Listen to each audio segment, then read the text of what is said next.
Inside a majestic throne room, a ritual reaches its climax as a voice proclaims that the divine oracle has descended.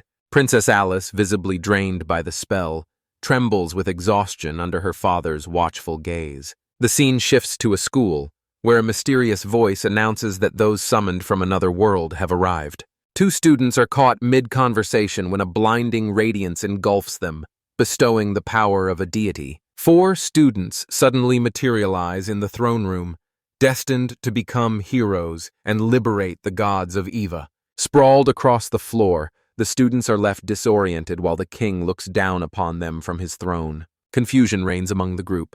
One girl frantically asks what happened while a boy shouts, demanding to know where they are. The king beams with satisfaction, booming that summoning 4 of them this time is truly magnificent. Seiji, the blonde student, demands an explanation, questioning the identity of this imposing royal figure. Our protagonist, Akatsuki, looks on with concern, immediately checking to see if his friends are unharmed. Princess Alice stumbles from fatigue, her attendants rushing to her side to praise her success and urge her to rest. The king approaches his daughter, who addresses him as father, and he acknowledges her with a solemn nod. He gently praises Alice's efforts and tells her to recover, just as one of the students tries to interject. The blonde student stands on shaky legs, stammering as he asks what has happened to them. The king offers a benevolent smile, urging the chosen ones to remain calm, for they are heroes hand-picked by God. The students react with sheer disbelief, questioning their new titles and the very existence of gods. The king decides to begin by appraising their abilities, ordering his priests to reveal their statuses. Seiji stammers the word status as the priest's hand approaches, invoking the appraisal skill. The priest reports to King Lucent that Seiji Kurashima possesses the sacred sword of light and divine protection. The king is thoroughly impressed by Seiji's potential, while Akatsuki watches the scene with a grim expression. The priest continues his appraisal, noting that the red-haired Reina, Nima, and their companion all possess divine protection and formidable magic. He identifies the black-haired Erika Shirasaki as a high-tier support specialist, gifted with both defensive and healing arts. The king is overjoyed, declaring their abilities to be legendary and a true blessing for his kingdom. Relieved by the news, the princess's attendants whisper prayers of gratitude to the light god. Princess Alice Miles watches on, confident that these legendary heroes are the key to saving the god of Eva. However, the priest's expression suddenly twists into a mask of pure horror as he appraises Akatsuki, screaming out in terror. The other 3 students are left reeling, paralyzed by the sudden and suffocating shift in the room's atmosphere. The king's face contorts with primal rage as he bellows for the guards to seize Akatsuki immediately. Before he can react, armored guards surround the stunned boy, their jagged blades leveled at his throat. His friends shout in protest, with Seiji desperately pleading for the guards to stand down. Ignoring them, the priest shrieks for the soldiers to protect the true heroes from this abomination.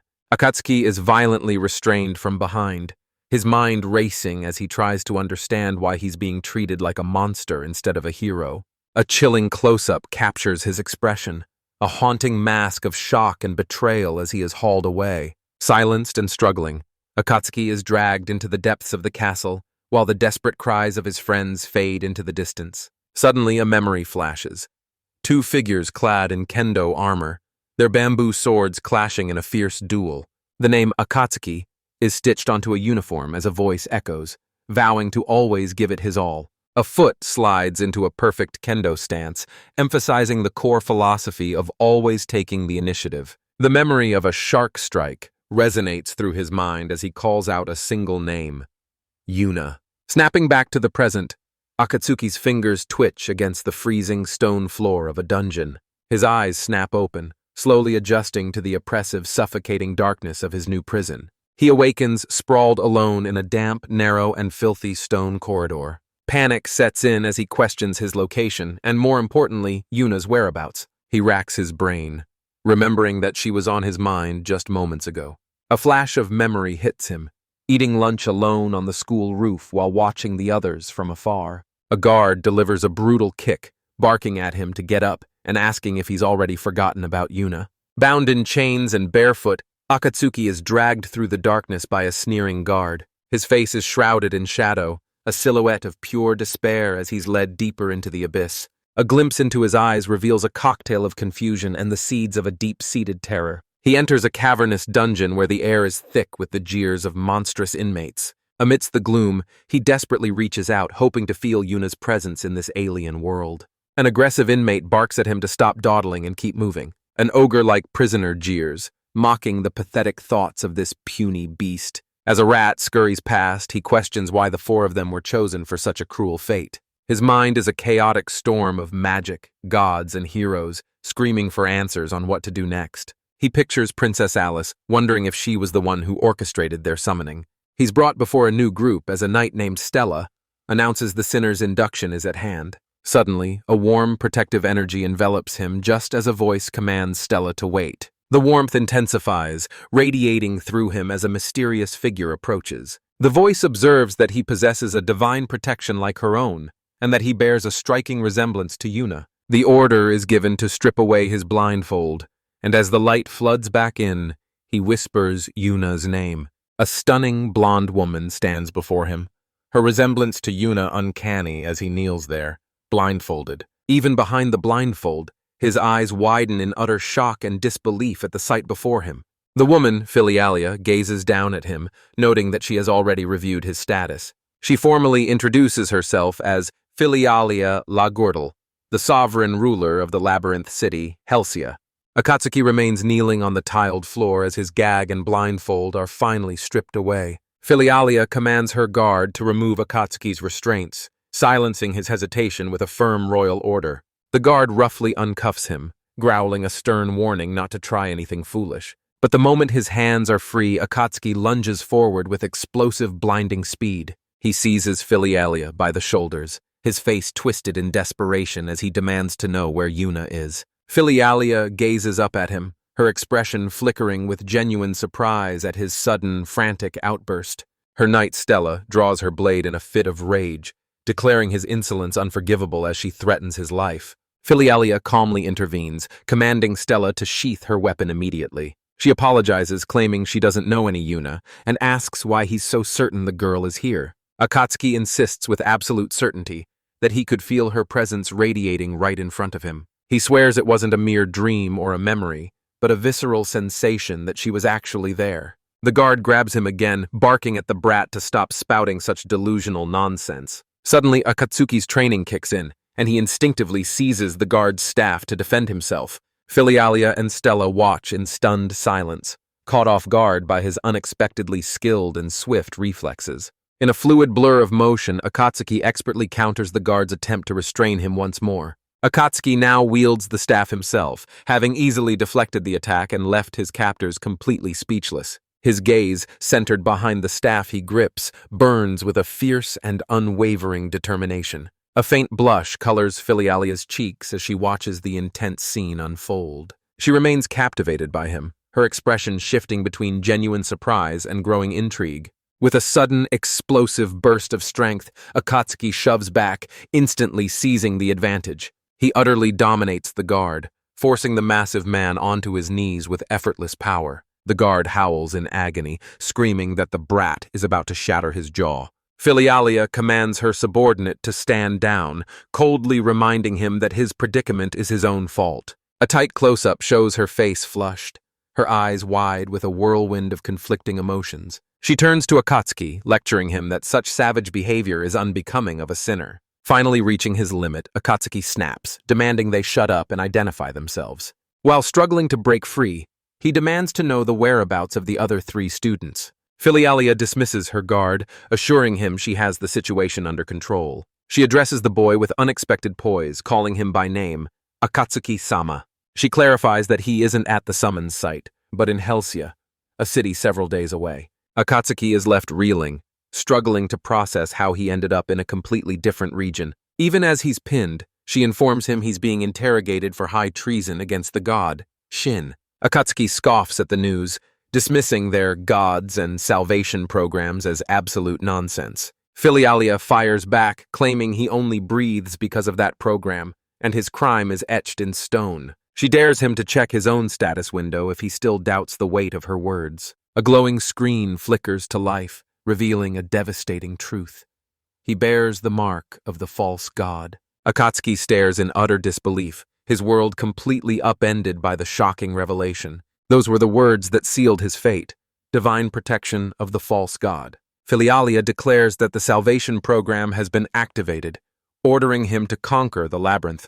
An official bellows at the assembled sinners, demanding they pay attention to their new orders. He introduces Lady Filialia, a high-ranking noble they would never have the privilege of meeting otherwise.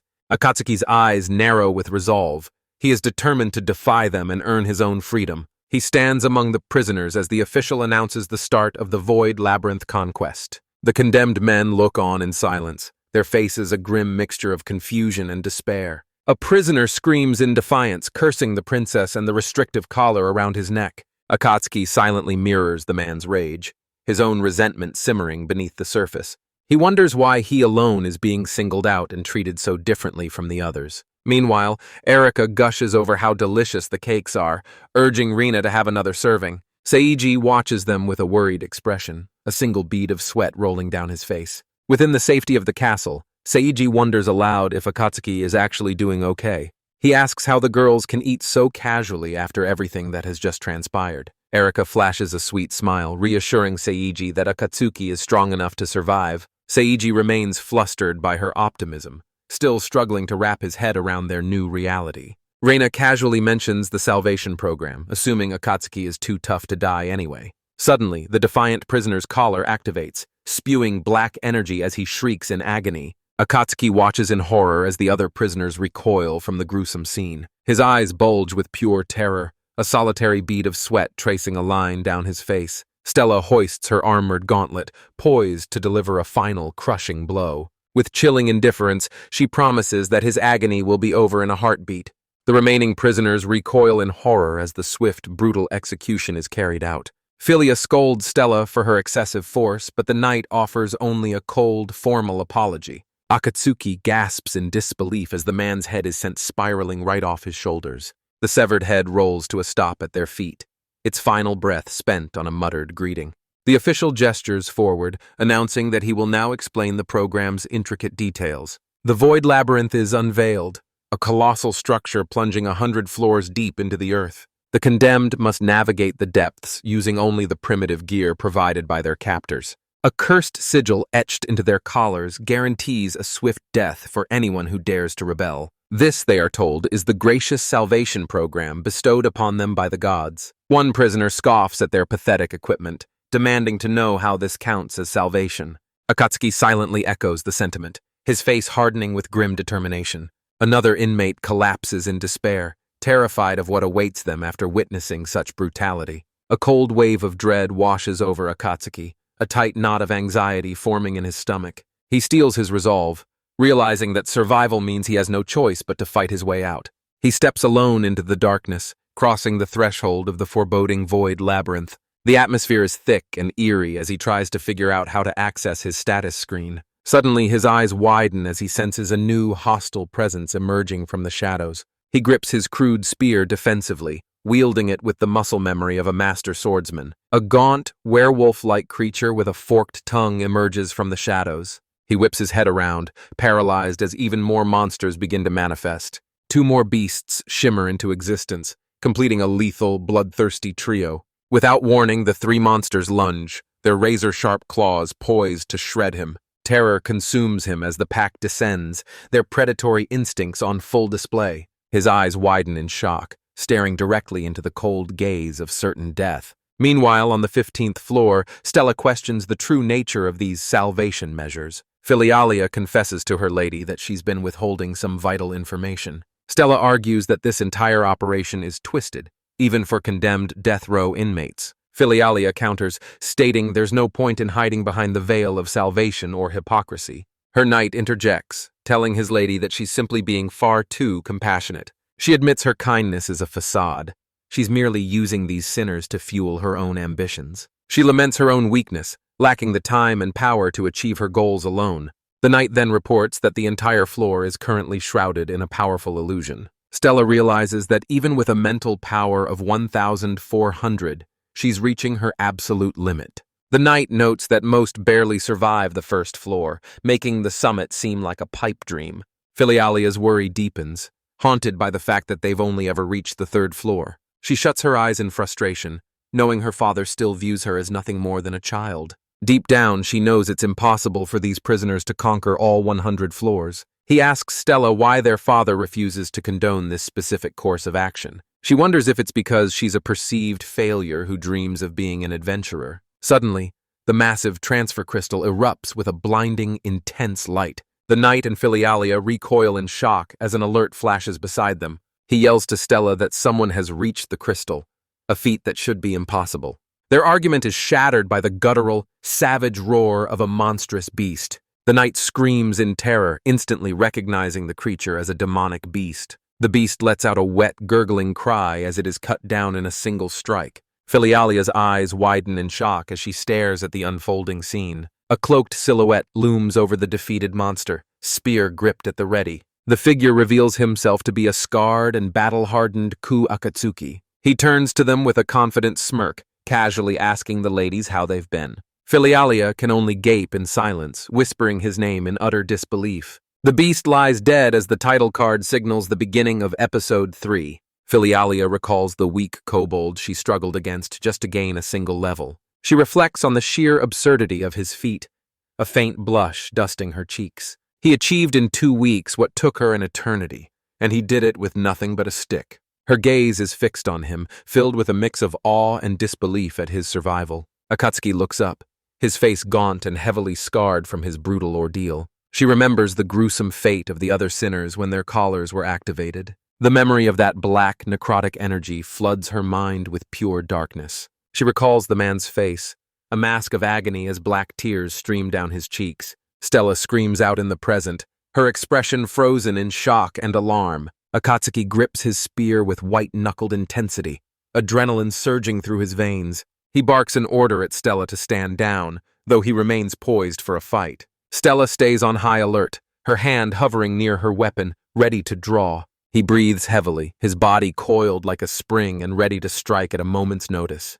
Slowly, he lowers his spear, choosing to de-escalate the suffocating tension. He warns them that he's still on guard, his eyes filled with suspicion and distrust. The knight scoffs at the stranger, claiming it's impossible for him to have made it this far. His hands are a map of calluses and scars, a grim testament to a lifetime of combat.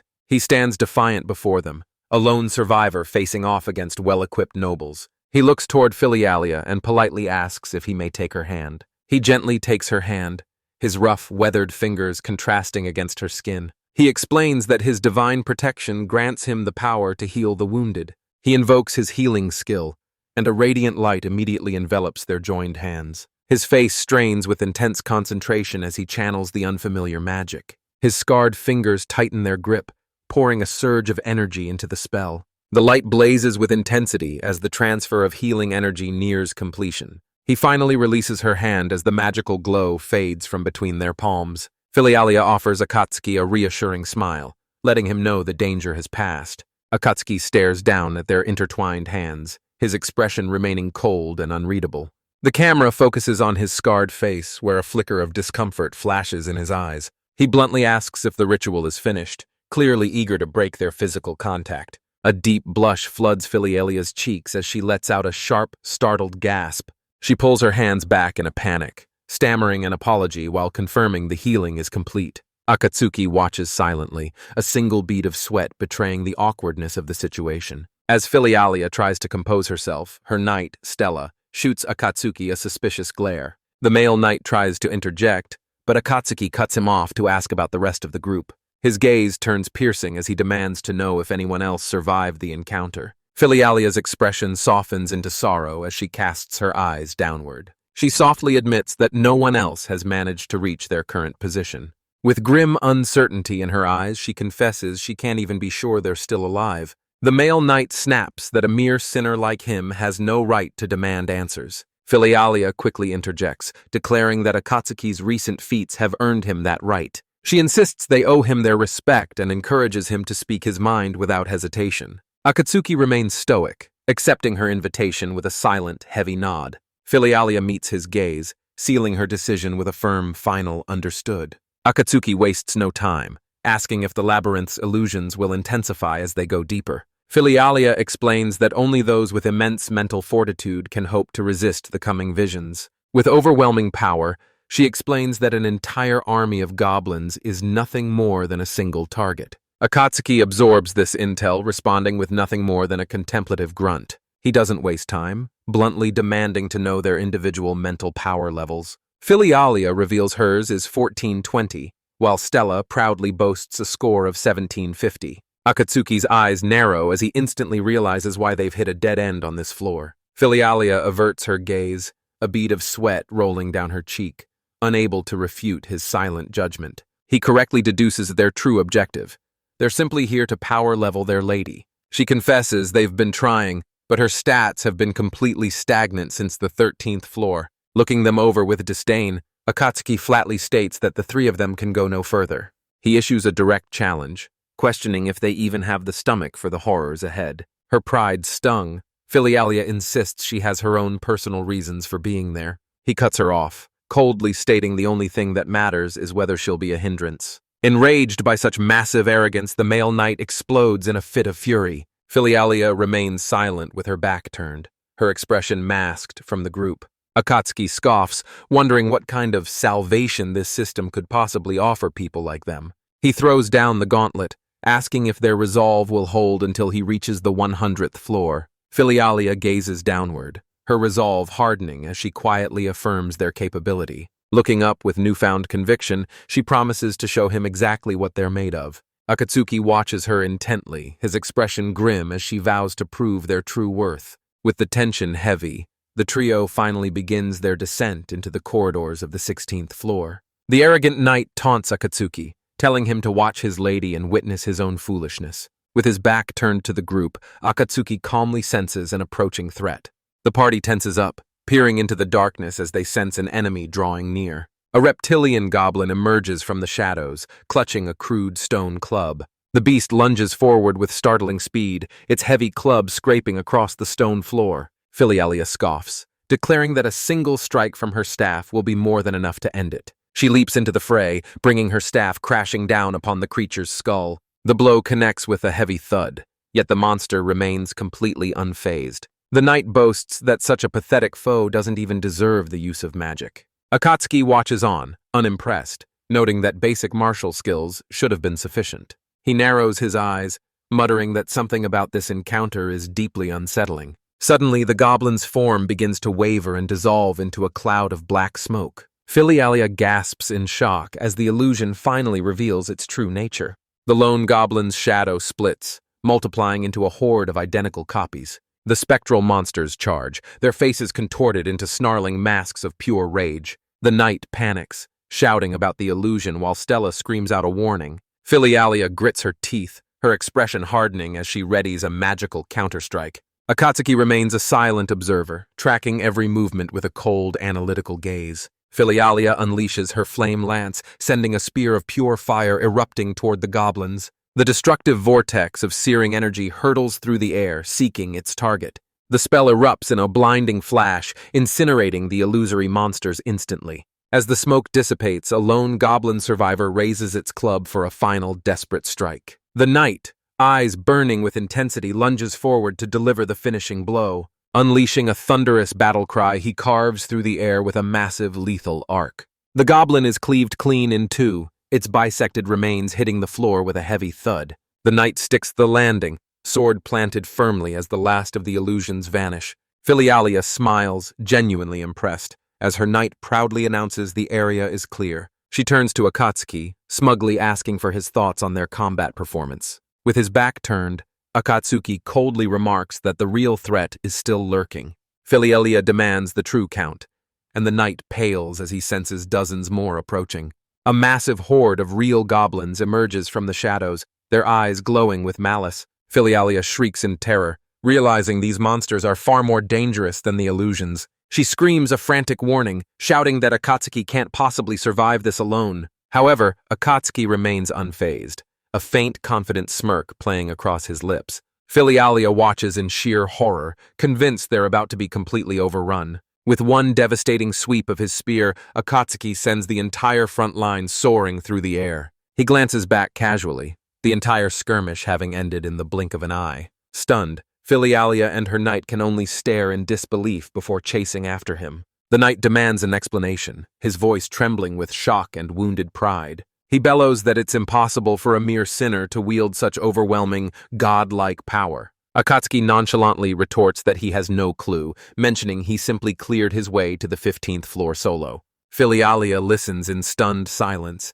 a bead of sweat tracing her cheek as the weight of his words sinks in. She clenches her fist, torn between bitter frustration and sheer awe at his overwhelming power. She's flooded with shame, realizing her party needed high-tier magic just to take down a handful of enemies. She wonders aloud how the chasm between their abilities could possibly be this vast. Gazing at Akatsuki, her expression becomes a complex cocktail of reverence and confusion. A faint blush colors her cheeks as she lets out a soft, bewildered, "Eh?" Akatsuki asks if she wants to tag along, his tone completely indifferent to whether she accepts or not. The knight begins to protest, but Filialia cuts him off, declaring that his opinion is irrelevant. She beams at him, playfully starting to negotiate the terms of her salvation. But mid-sentence, a massive, shadowy hand erupts from the darkness, reaching for her. Akatsuki and the knight can only watch in horror as the monstrous fingers close around her. A flashback takes us to a royal castle, where a younger Filialia demands to know why she's considered useless. She confronts her father, desperately questioning why she's forbidden from becoming an adventurer. Despite the comfort offered by her maid, Filialia vows to conquer the labyrinth to prove her worth. Back in the present, Akatsuki turns away, prepared to descend to the next floor alone. Filialia calls out his name, a hopeful blush on her face as she prepares to follow him. But just as she reaches out, the colossal hand of the goblin general snatches her up. She's hoisted high into the air, a small, terrified gasp escaping her trembling lips. Now trapped within the monster's crushing grip, her eyes go wide with pure, unadulterated terror. A blood-curdling scream echoes through the corridor as a massive hand snatches Filialia. Akatsuki's gaze sharpens, his focused eyes instantly analyzing the sudden threat.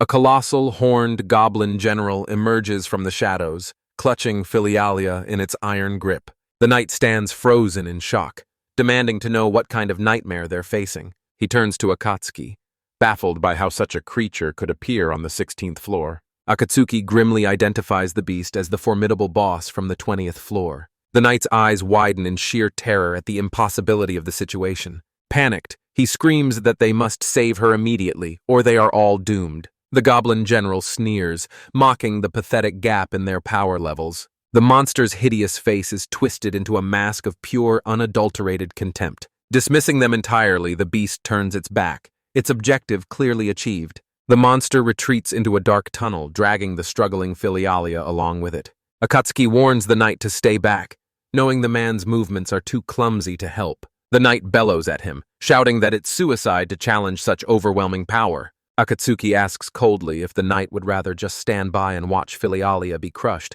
Letting out a quiet sigh, Akatsuki's mind begins racing as he formulates a strategy. The goblin general lumbers away, disappearing into the inky blackness of the passage. Taking a deep breath, Akatsuki steels himself for the life-or-death confrontation ahead. The knight finally relents, asking what Akatsuki plans to do once he secures an opening. Staring into the darkness, Akatsuki calmly tells him to leave everything to him. His eyes ignite with raw power as he lunges into the fray. Deep within the tunnels, the goblin general continues its desperate retreat. Suddenly, it halts in a massive open cavern. The beast stares down at its own hand, a look of confusion crossing its face. It inspects its massive fist, still clutching the captive Filialia. The monster clenches its hand, preparing to deliver a final, crushing blow. With brutal force, it slams Filialia against the cold cavern wall. Her knights are forced to watch in helpless horror from the tunnel's edge. The beast rears back once more, winding up its massive arm for the kill. It brings its fist down as Filialia lets out a blood-curdling scream.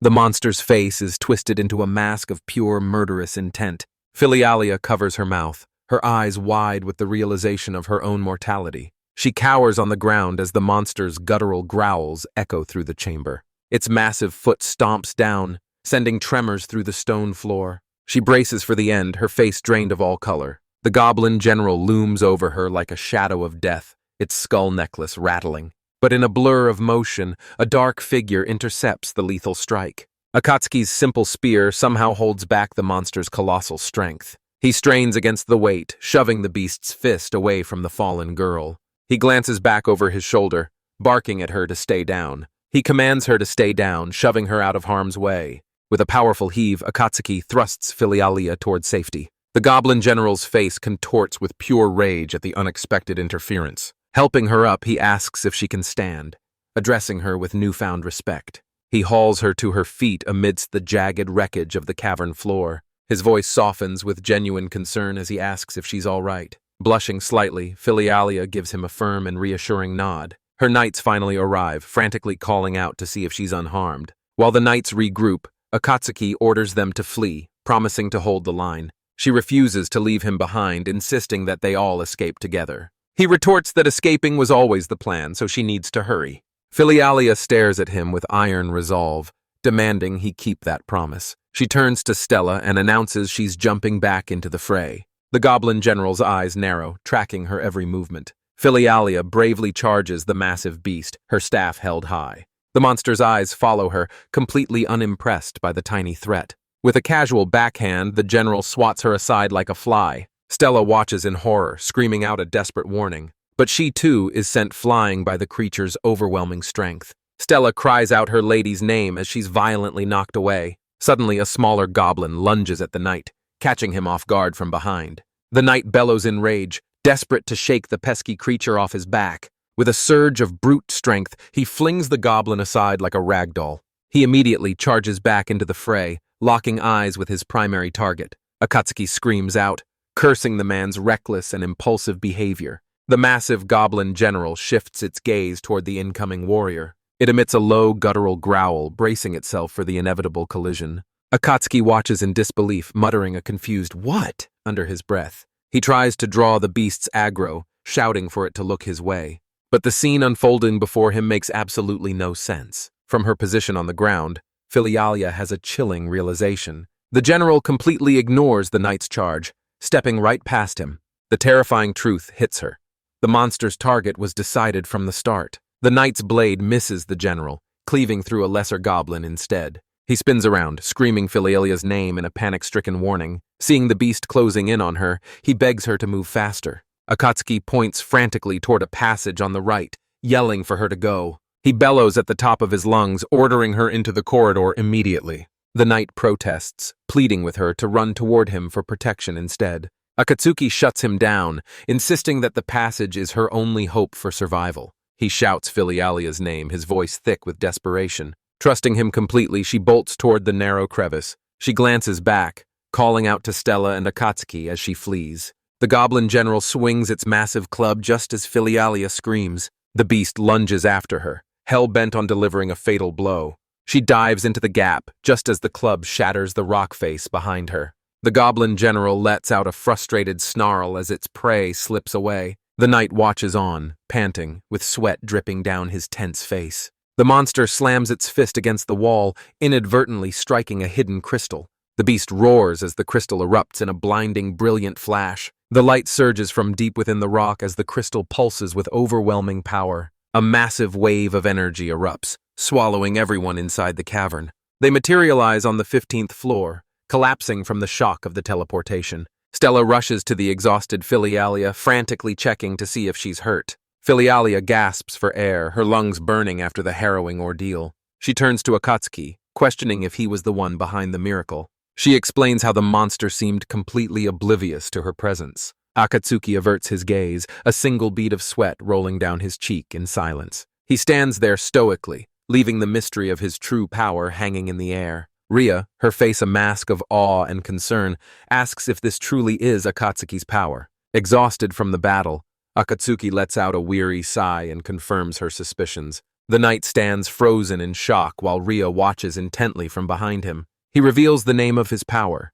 the divine protection of the false god, the eyes of deception. Stunned, the knight can only repeat that blasphemous name in utter disbelief. Akatsuki explains that this unique ability is a hidden trait, omitted from his official status. Both the knight and Ria reel as they struggle to comprehend such an unheard-of power. A quick flashback displays Ria's status, highlighting her own unique skill, healing light. Akatsuki watches them closely as they struggle to process the weight of his revelation. Stella quickly interjects, warning her lady against revealing her status to a mere sinner. But Ria dismisses the concern with a firm voice, declaring that it no longer matters. She stares ahead, her gaze unwavering and fueled by a newfound sense of conviction.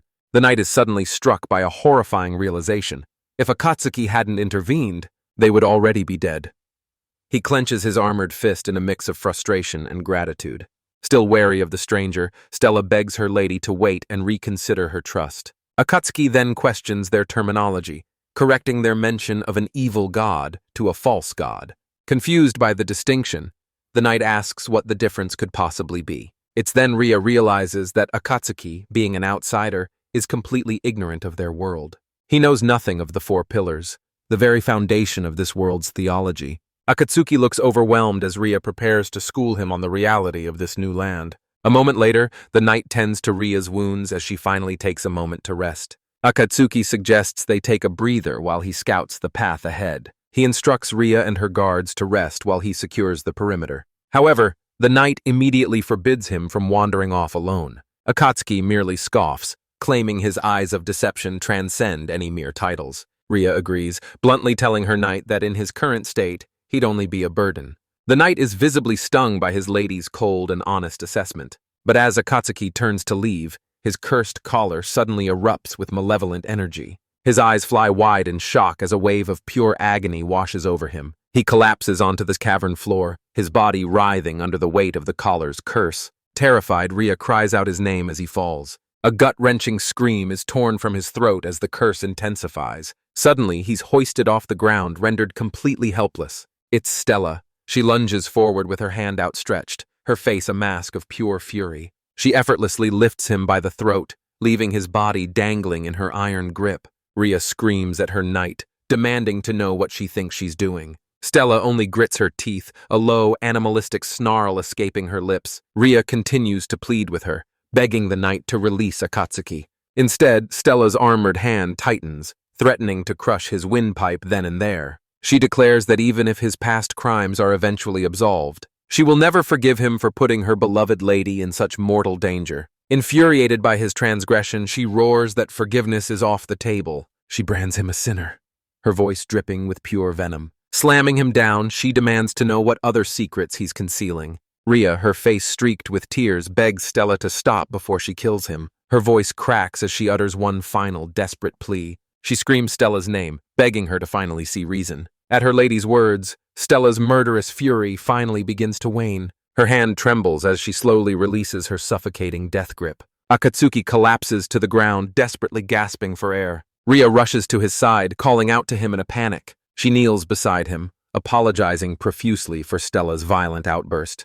He tells her it's all right, gently asking her to calm down first. Ria softly asks if he would finally answer Stella's unspoken question. Akatsuki lets out a weary, heavy sigh of resignation. In the background, the large transfer crystal glows softly over their camp. Both the knight and Ria are stunned to learn he's already seen their statuses. He explains that he used his appraisal skill right after Ria healed his hand. He even checked the Goblin King's status, much to Ria's embarrassment. Ria touches her burning cheeks, confused by her own flustered reaction. She asks why he would ever team up with people as weak as them. To prove the true nature of his power, he proposes a simple test. He instructs Ria to think of a number and whisper it to her guard. Ria whispers the number 3, but tells the guard she thought of a 4. Without hesitation, Akatsuki calls her out, identifying the lie immediately. He continues to flawlessly separate their genuine thoughts from their false claims. Completely bewildered, Ria asks what point he is trying to prove with this display. He explains that his eyes of deception allow him to perceive the truth behind any intent. Because he saw their resolve, he knew from the start they weren't deceiving him. Deeply touched, Ria admits that his insight is exactly why she chose to trust him. Shifting focus, Akatsuki points out a strange anomaly on his status screen. At the very bottom, there is a mysterious section reserved for divine protection. He asks why her own status lacks this category entirely, even as a blank space. Ria isn't sure, but notes it is a subject of major debate throughout Helzia. She explains that these protections are divine gifts bestowed by a god at birth. This leaves Akatsuki pondering the narrow gap between good and evil deities. He asks Ria if she would be treated like a monster if her own god were considered evil. Ria gazes back at him, her eyes shimmering with sincere, tearful emotion. She declares that she judges him by his character, not by his label as a sinner. Akatsuki closes his eyes, silently accepting her heartfelt words. Returning to their strategy, he notes that his eyes also make him immune to illusions. Stella is left stunned, realizing Akatsuki was never actually fooled by the labyrinth's tricks. Akatsuki nonchalantly confirms that his skill has been active from the very start. Not to be outdone, Ria demonstrates her own power by conjuring an illusory door. The knight is speechless, baffled by how Ria can make physical objects seemingly vanish. Ria smiles, explaining that the door was nothing more than a clever illusion she created. She reveals that this was the very same trick she used to escape the Goblin King. Akatsuki offers a rare, subtle smile, acknowledging her tactical wit. Ria clenches her fists, openly admitting she's aware of her own low stats. However, she declares her resolve to conquer the labyrinth without being a burden to anyone.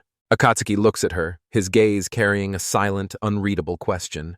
He calmly tells her that he never once suggested she was the weak link. He clarifies that his criticism was actually directed at her guard, Stella. Ria is flustered, asking why he's suddenly singling out the knight. Akatsuki explains that Ria's unique powers actually make her an indispensable combatant. Stella snaps back, retorting that she doesn't need a sinner to tell her how to do her job. Her eyes narrow, her pride clearly wounded by his blunt assessment of her abilities. Ria looks at Stella, feeling caught in the middle of the sudden mounting tension. Akatsuki explains that while Ria's stats are too low for the front lines, he assigns her the most crucial role in their party, rear tactical support. Flustered but determined, Ria accepts her position as their dedicated ranged support and healer. Akatsuki offers a curt nod, agreeing to the plan once again. He solidifies the arrangement with the silent, watchful knight nearby. Stella challenges the knight, asking if he's truly okay with this decision. He reluctantly yields, stating he will obey her ladyship's every command.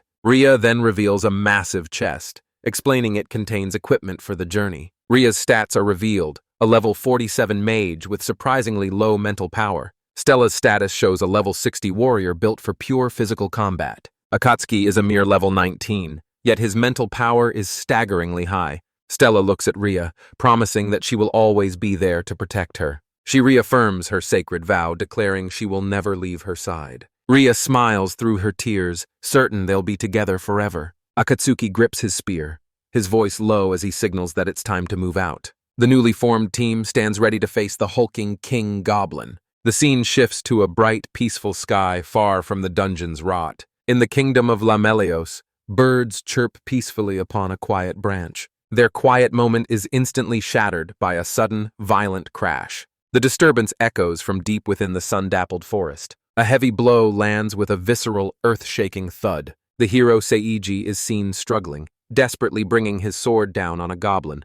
He grimaces in pain, locked in a brutal, close-quarters struggle with the beast. He puts everything into his swing, though his movements are still raw and unpolished. Seiji acknowledges his lack of skill just as a shimmering magical barrier materializes. Erika stands tall with her blade held high, having just cast the protective ward. Seiji offers his thanks, but she quickly warns him not to drop his guard just yet. He scans the thick foliage, wary of any more enemies lurking in the shadows. From the canopy above, Rina confidently tells the group to leave the rest to her. She begins a complex incantation, bending the very air to her command.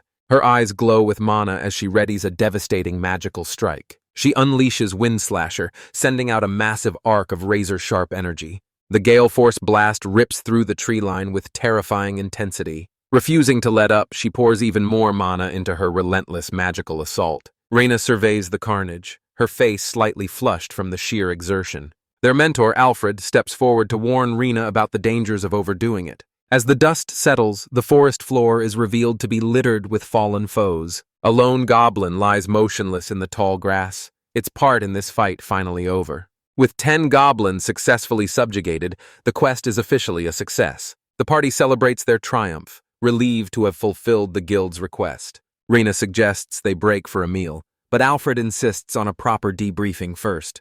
He turns his gaze to Seiji, reminding him that he carries the heavy burden of a hero. A flustered Seiji can only stammer back, slowly realizing the weight of his new role. Alfred commends Rena's final blow, noting that her technique has become significantly sharper. He then warns Seiji to remain vigilant, reminding him to always sweep the area once the dust settles. He reminds Rina that for a mage, managing mana consumption is a matter of life or death. Next, Alfred turns his attention to the final member of their group, Erica.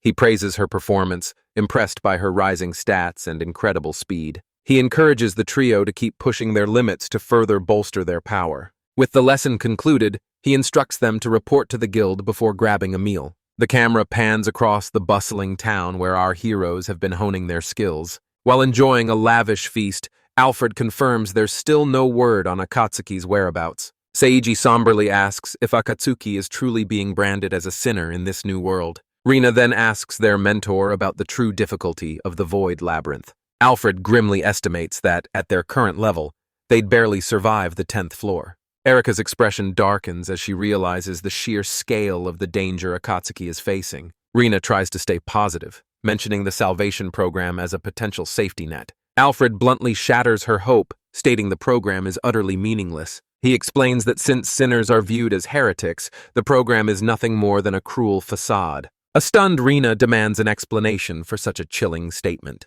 Alfred reveals the dark truth. Salvation is just a fancy name for public execution. The horrific realization hits Seiji. The kingdom never intended for these sinners to survive. Alfred adds that the crown views providing resources to the condemned as a complete waste. He offers a hollow apology for his bluntness, leaving the heroes paralyzed in stunned silence. Seiji grapples with the cruel irony of Akatsuki's fate compared to their own noble mission. He cannot reconcile their quest to save a deity with the agonizing suffering of his friend. Rina and Erica look on, struggling to process the weight of this grim new reality. Alfred clarifies that only heroes from another world are ordained to liberate the sealed gods. He firmly states they have no intention of allowing a sinner to assist in their cause. Seiji erupts in protest, declaring that Akatsuki possesses the exact same qualifications they do. Rina snaps back, refusing to let him compare true heroes to a lowly criminal. Alfred's tone turns icy as he warns Seiji to choose his next words very carefully. Under the weight of the threat, Seiji falls silent while the girls watch in tense apprehension. Alfred dismisses the tension, reminding the young heroes that the world's fate rests on their shoulders. Seiji's fork clatters against his plate, his appetite completely vanished. He sits in a brooding silence, his mind consumed by dread for his exiled friend. Meanwhile, the depths of the labyrinth serve as a cold monument to Akatsuki's solitary struggle. Deep on the 19th floor, Akatsuki throws himself in front of Ria to shield her from a monster's strike. A searing blast of fire erupts against his back, yet he refuses to budge an inch. He asks if she's all right, and she breathlessly shouts back that she's fine. Ria is left flushed and breathless, her heart racing from their sudden, intense proximity. Though Akatsuki is visibly exhausted, his focus remains sharp as the battle rages on. Nearby, Stella moves like a silver blur, lethally dispatching another enemy in their path. The male knight showcases his own prowess, skillfully cutting down a nearby foe. Both knights call out in a panic, desperate to ensure their lady is unharmed. Akatsuki explains that his mantle absorbed the impact while they were busy checking on Ria. Ria's face turns beet red as she flusteredly claims she's just overheated from the combat. Completely unimpressed, Akatsuki bluntly tells her to go find a way to cool off. The party continues their descent, moving through a long tunnel toward their ultimate goal. Akatsuki begins to question the true purpose behind their plan to liberate the god. Ria and Stella listen intently as he gives voice to his lingering doubts about the mission. He confronts them directly, demanding to know if they are truly prepared for what comes next. Ria admits the situation is complex, explaining that she requires her father's final approval. Akatsuki's eyes narrow as the realization hits. They're all nothing more than guinea pigs. Ria bows her head low, apologizing for exploiting him to further her own agenda. Her expression is a raw display of deep-seated shame and regret. She looks up, her eyes shimmering with sorrow for the choices she's made. Akatsuki notes he isn't exactly thankful, but he's glad to be alive to continue his search for Yuna. He then points out that the kingdom of Lamaleos was responsible for starting this horrific program. The knight snaps back, reminding him that her ladyship was the one who actually utilized it. Akatsuki raises a hand, cutting off the knight's defensive outburst before it can escalate. He defends Ria, telling the knight not to misunderstand his words or take offense. Ria steps forward with a determined look, announcing she has a new proposal for the group. Clenching her fist, she reminds them that conquering the labyrinth is a goal they all share. To solidify their alliance, she proposes they finally start using their first names. Akatsuki and the knight listen, their faces a mix of skepticism and curiosity. The knight objects to the informality, still viewing Akatsuki as a mere outsider. Ria playfully asserts her authority, ordering them to move past stiff, formal titles. With a radiant, welcoming smile, she asks them to simply call her Ria. Stella is flustered by the request, finding such casualness improper for a lady of her status. Akatsuki accepts and points toward a dark, spiraling tunnel, urging the group onward. Ria and Stella turn their gazes forward, their expressions hardening with resolve. Deep within the winding passage, a soft, ethereal glow beckons them from the depths. The adventurers stare intently, recognizing the weight of what lies ahead. The knight identifies the glowing object as a transfer crystal, their only way forward. Ria realizes with grim certainty that the 20th floor boss is waiting for them. Akatsuki takes charge, explaining that his first priority is dispelling the labyrinth's illusions. Noting the king goblin's strange fixation on Ria, he warns her to stay clear of the fray. The knight adds that he and Stella will use their own illusions to create a distraction. Ria listens intently to the strategy, her face a mask of quiet determination. Akatsuki concludes that if the beast targets them, she will need to provide backup. He pauses for a moment, nearly using her formal title before catching himself. He then asks Ria directly to provide support for both him and Stella. Beaming with excitement, Ria eagerly accepts her role, formally addressing him as Lord Kusama. Akatsuki is momentarily stunned by her sudden burst of enthusiasm and formal tone. Their newly formed team stands united, finally prepared to face the impending threat. Stella's face hardens with grim resolve as the moment of teleportation draws near. Akatsuki asks if everyone is ready, and both Ria and the knight give their firm confirmation. Placing his hand on the crystal, Akatsuki commands the artifact to transport them to their destination. They brace for impact as the crystal glows, signaling the start of their disorienting journey. A blinding flash of energy erupts, ripping them away from the safety of the tunnel. They reappear amidst a blast of searing heat, forced to shield their faces from the blistering wind. Akatsuki's eyes widen in sheer disbelief. The scene before him is a total nightmare. Their target, the king goblin, isn't just standing there. He's now mounted on a massive beast. He sits atop a colossal boar, wreathed in supernatural eternal flames. The smoke clears to reveal the terrifying inferno boar, a creature of pure destructive power. Akatsuki stares in awe, sweat pouring down his face from the chamber's oppressive atmosphere. He wonders aloud what this monster is and how it can survive being engulfed in fire. He asks the others what they see, and they confirm the impossible. A giant burning boar. Stella curses Akatsuki, livid that this unexpected transformation has shattered their strategy.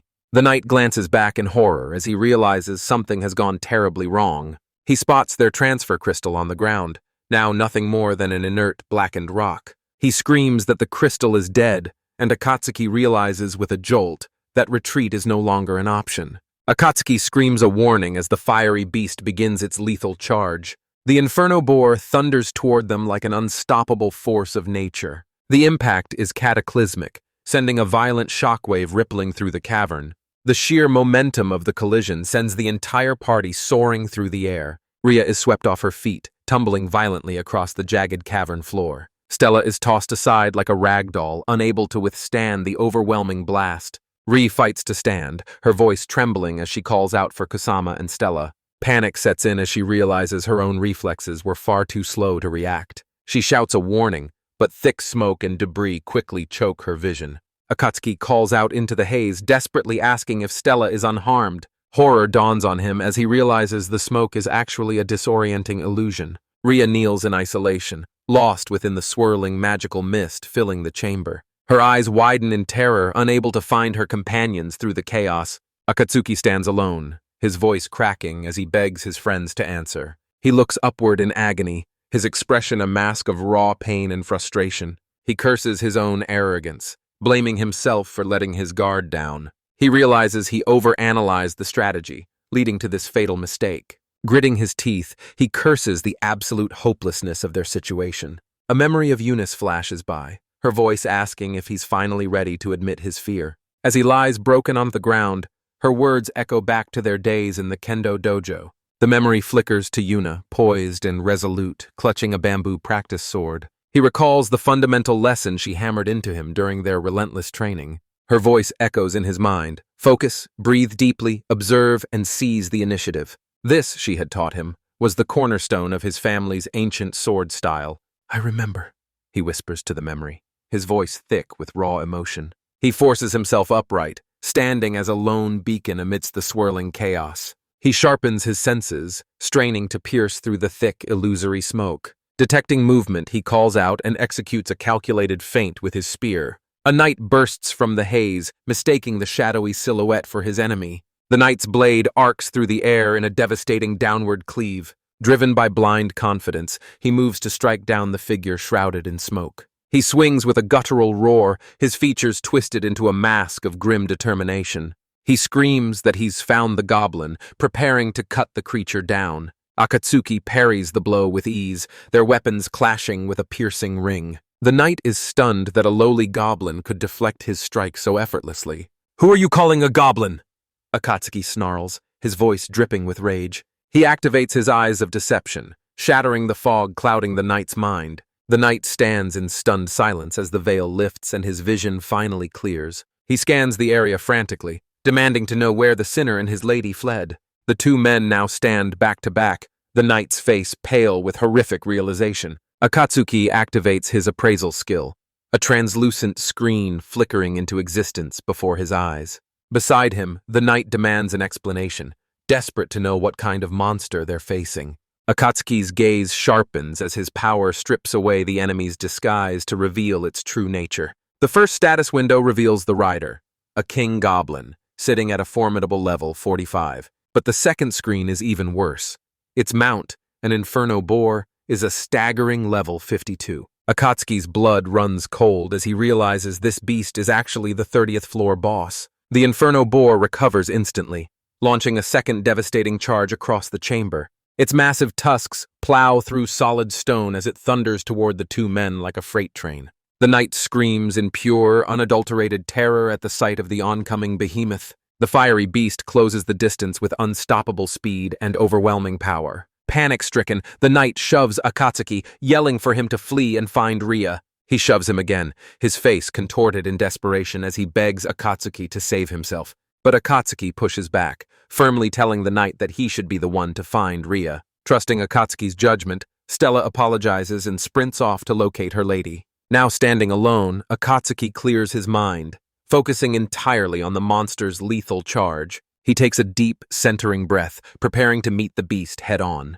He tracks the monster's trajectory, poising his body for a split-second evasion. At the final moment, he sidesteps, flowing past the beast's side like a flickering shadow. Landing gracefully behind the inferno boar, he immediately readies his counterattack. Akatsuki successfully evades the inferno boar's massive, straightforward assault. He narrowly evades the reckless assault by a mere hair's breadth. Seizing a split-second opening, he prepares his lethal counteroffensive. He unleashes the Akatsuki style, a devastating and precise two-hit combo. A confident smirk plays on his lips as his strikes find their mark. Elsewhere, Stella desperately cries out for her lady, begging for any sign of life. As the chapter titled Ria's Awakening begins, Akatsuki presses his relentless assault. Focusing his killing intent, he prepares yet another Akatsuki-style combination. The inferno boar lets out a guttural, agonizing roar of pure pain. He becomes a blur of motion, moving with blinding, godlike speed. The first strike lands like a flash of lightning, staggering the beast. The massive boar recoils from the sheer, overwhelming force of the impact. Akatsuki shifts his stance, bracing himself for the second, even heavier blow. The follow-up strike connects with the full momentum of his entire body. The titan stumbles, its balance completely shattered by the devastating hit. White-knuckling his spear, he readies his final, decisive gambit. Torquing his entire frame, he funnels every ounce of power into his weapon. The final, cleaving blow strikes true, slicing through its target with ease. From atop its mount, the Goblin King watches the display in stunned silence. A close-up reveals the impossible. The boar's massive tusk has been completely shattered. Akatsuki's gaze remains razor-sharp, burning with a fierce, unrelenting resolve. The boar's eye widens in a mixture of pure shock and agony. Its reptilian gaze glares back with unrestrained primal fury. As the smoke dissipates, Ria's silhouette becomes visible once more. The massive beast lets out another pained, earth-shaking roar. The sheer force of Akatsuki's strike sends ripples through the very air. The inferno boar stumbles, its center of gravity completely shattered. Atop his mount, the Goblin King snarls in sheer disbelief and rage. Akatsuki stands firm, knowing his eyes of deception worked flawlessly. He realizes his unique style is lethal even against a titan like this. A flashback reveals his first move, Sen, the flash of a perfected draw. His second move, Geki, utilizes rotational energy for a devastating strike. The final move, Dan, mercilessly severs the opening he just created. Recalling his status, his mastery of swordsmanship and iaido is clear. His heightened perception allowed him to shatter the beast's massive tusk. With the boar off balance, the path to victory finally reveals itself. He maintains his relentless assault, targeting the creature's vulnerable legs. With icy focus, he vows to end this battle once and for all. From his perch, the Goblin King bellows a furious, commanding roar. The goblin shuts his eyes for a moment, channeling his boiling rage. His eyes snap open, now burning with a fresh, murderous intent. It lunges forward, propelled by a desperate, newfound speed. Its massive, corded fist tightens, transforming into a lethal weapon. Akatsuki braces himself, readying for the battle's next brutal phase. The Goblin King grits its teeth, channeling every ounce of its primal rage. Gasping for air, Ria catches the distant echo of Stella's voice calling to her. Suddenly, a memory flashes, her father demanding an update on her progress.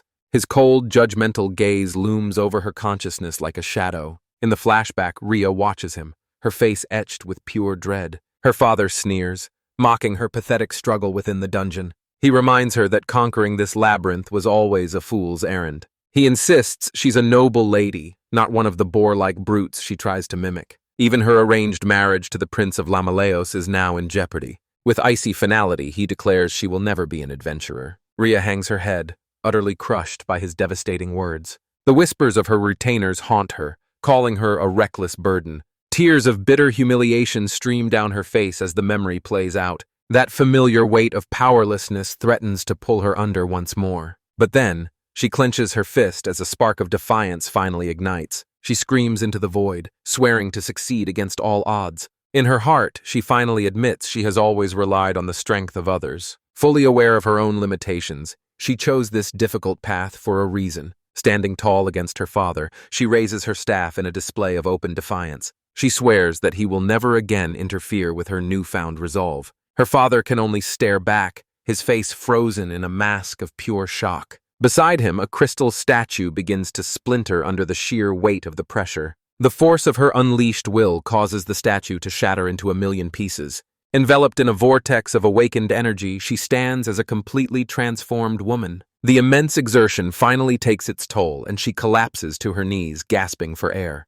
Despite the fatigue, a faint blush of pride flushes across her face. With tears in her eyes, she promises her father she'll return only after securing victory. She smiles, knowing she has finally become a capable adventurer in her own right. Her stats have skyrocketed, a true testament to the awakening of her hidden strength. Back in the present, Stella snaps her back to reality, asking where her head is at. Realizing she was lost in her memories, Ria prepares to rejoin her comrades. Stella stands poised for combat, her demon sword thrumming with dark energy. Ria lunges forward, swearing that she will never be a burden to the team again. The battlefield remains a chaotic whirlwind of clashing steel and destructive magic. Meanwhile, Akatsuki maintains his relentless assault against the flaming beast. He bellows for the monster to stay down, frustrated by its unnatural resilience. He begins to doubt his strategy, wondering if shattering its tusk was actually enough to win. Gritting his teeth, he pours every ounce of strength into one final desperate strike. But a sudden, terrifying thought strikes him. What is the actual durability of a wooden spear? Horror dawns on him as he realizes he never once considered his weapon's breaking point. He curses his own naivety, realizing he was foolish to think brute force alone could win the day. With a sickening crack, the spear shatters uselessly against the Goblin King's iron-hard hide. Akatsuki freezes in place, paralyzed by the weight of his grave, unforgivable mistake. Ria throws herself in front of him, taking the full, devastating force of the monster's charge. Akatsuki can only scream in sheer horror and disbelief as she is struck down. Ria's face is a mask of pure shock, contorted by sudden, agonizing pain. Watching from afar, Stella's eyes well up with tears as she witnesses the tragedy unfold. The inferno boar tramples them both, sending their bodies tumbling across the cavern floor. The impact is devastating. a cataclysmic explosion of raw, untamed power. Dazed and broken, Akatsuki struggles to push himself up from the cold, hard stone. He collapses onto his hands and knees, bloodied, battered, and barely conscious. With trembling limbs, he begins to crawl toward Ria's still unconscious form. He calls out to Stella, his voice cracking with a mixture of desperate worry and paralyzing fear. He rushes to Ria's side, screaming her name and begging her to give him any sign of life. He is paralyzed with terror, muttering her name as if he could undo the nightmare before him. His vision begins to blur, the entire world dissolving into a haze of panic and despair. Despite his own wounds, the knight gathers his remaining strength and charges the victorious King Goblin. He leaps into the air, readying a finishing blow to end it all. Nearby, Ria lies motionless, a devastating wound carved into her back. With a deafening crash, the knight's heavy strike connects with the beast. Akatsuki ignores the chaos, sprinting through the inferno to reach his fallen ally. He looms over the smoldering remains of the inferno boar, spear at the ready. His spear becomes a blur, finishing the assault with lethal precision. The King Goblin and his hellish steed glare back with pure murderous intent. The massive inferno boar is slammed into the dirt, finally neutralized. The cavern floor lies in ruins, shattered by the sheer force of their clash. The knight grits his teeth, his face a mess of grime and crimson. From the darkness, Akatsuki's gaze pierces through with cold, lethal focus. The inferno boar collapses, its massive tusk gouging deep into the earth. The beast's eye bulges with primal rage in its final dying moments. Perched atop his mount, the King Goblin snarls, bracing for the next round. The knight stands tall, a lone warrior staring down a monstrous king. He settles into a low, powerful stance, refusing to back down. He cries out to his lady, his knuckles white against the hilt of his weapon. He unleashes a devastating slash, carving a dark arc of destructive energy. His face contorts with rage as he swears to put an end to this monster. He lunges forward, his expression hardened with grim, absolute resolve. Akatsuki drops to his knees beside Ria, desperately pleading for a response. His heart sinks as she struggles to let out even a faint groan of agony. He clenches his fist in rage, agonizing over his own powerlessness. He flashes back to Ria's request, her plea for him to protect those she held dear. For a moment he's paralyzed, drowning in a sea of crushing indecision. He tries to force himself to leave, telling his heart that the mission must come first. But as Ria weakly whispers his name, his cold logic begins to shatter. He turns back toward her, hearing her voice call out one final time. Even in her broken state, Ria selflessly tells him to go on without her. Suddenly his face hardens, and his despair is replaced by a burning resolve. Memories of Yuna and Ria flash through his mind in a chaotic, emotional blur. He remembers her unwavering trust, her smile, and the faith she placed in him. "Ria!" he roars, his voice trembling with a newfound singular purpose.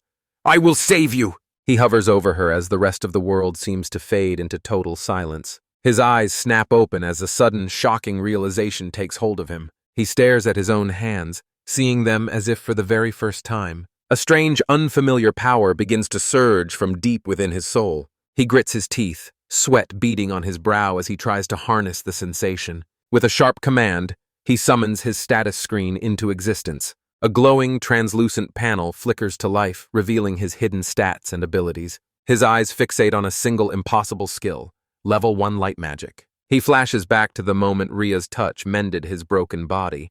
He remembers the warmth of her mana instantly knitting his flesh back together. If her magic could close a wound, then perhaps his can do the same. He questions if this newfound power is enough to pull her back from the brink. Steeling his resolve, he realizes there's no other option but to gamble it all. He carefully rolls her over, exposing the gruesome laceration across her back. It's an untested theory and a massive risk, but he has no choice but to proceed. He recalls how she channeled her mana, fueled by pure prayer and iron will. He snaps out of his trance, knowing that every second lost brings her closer to death.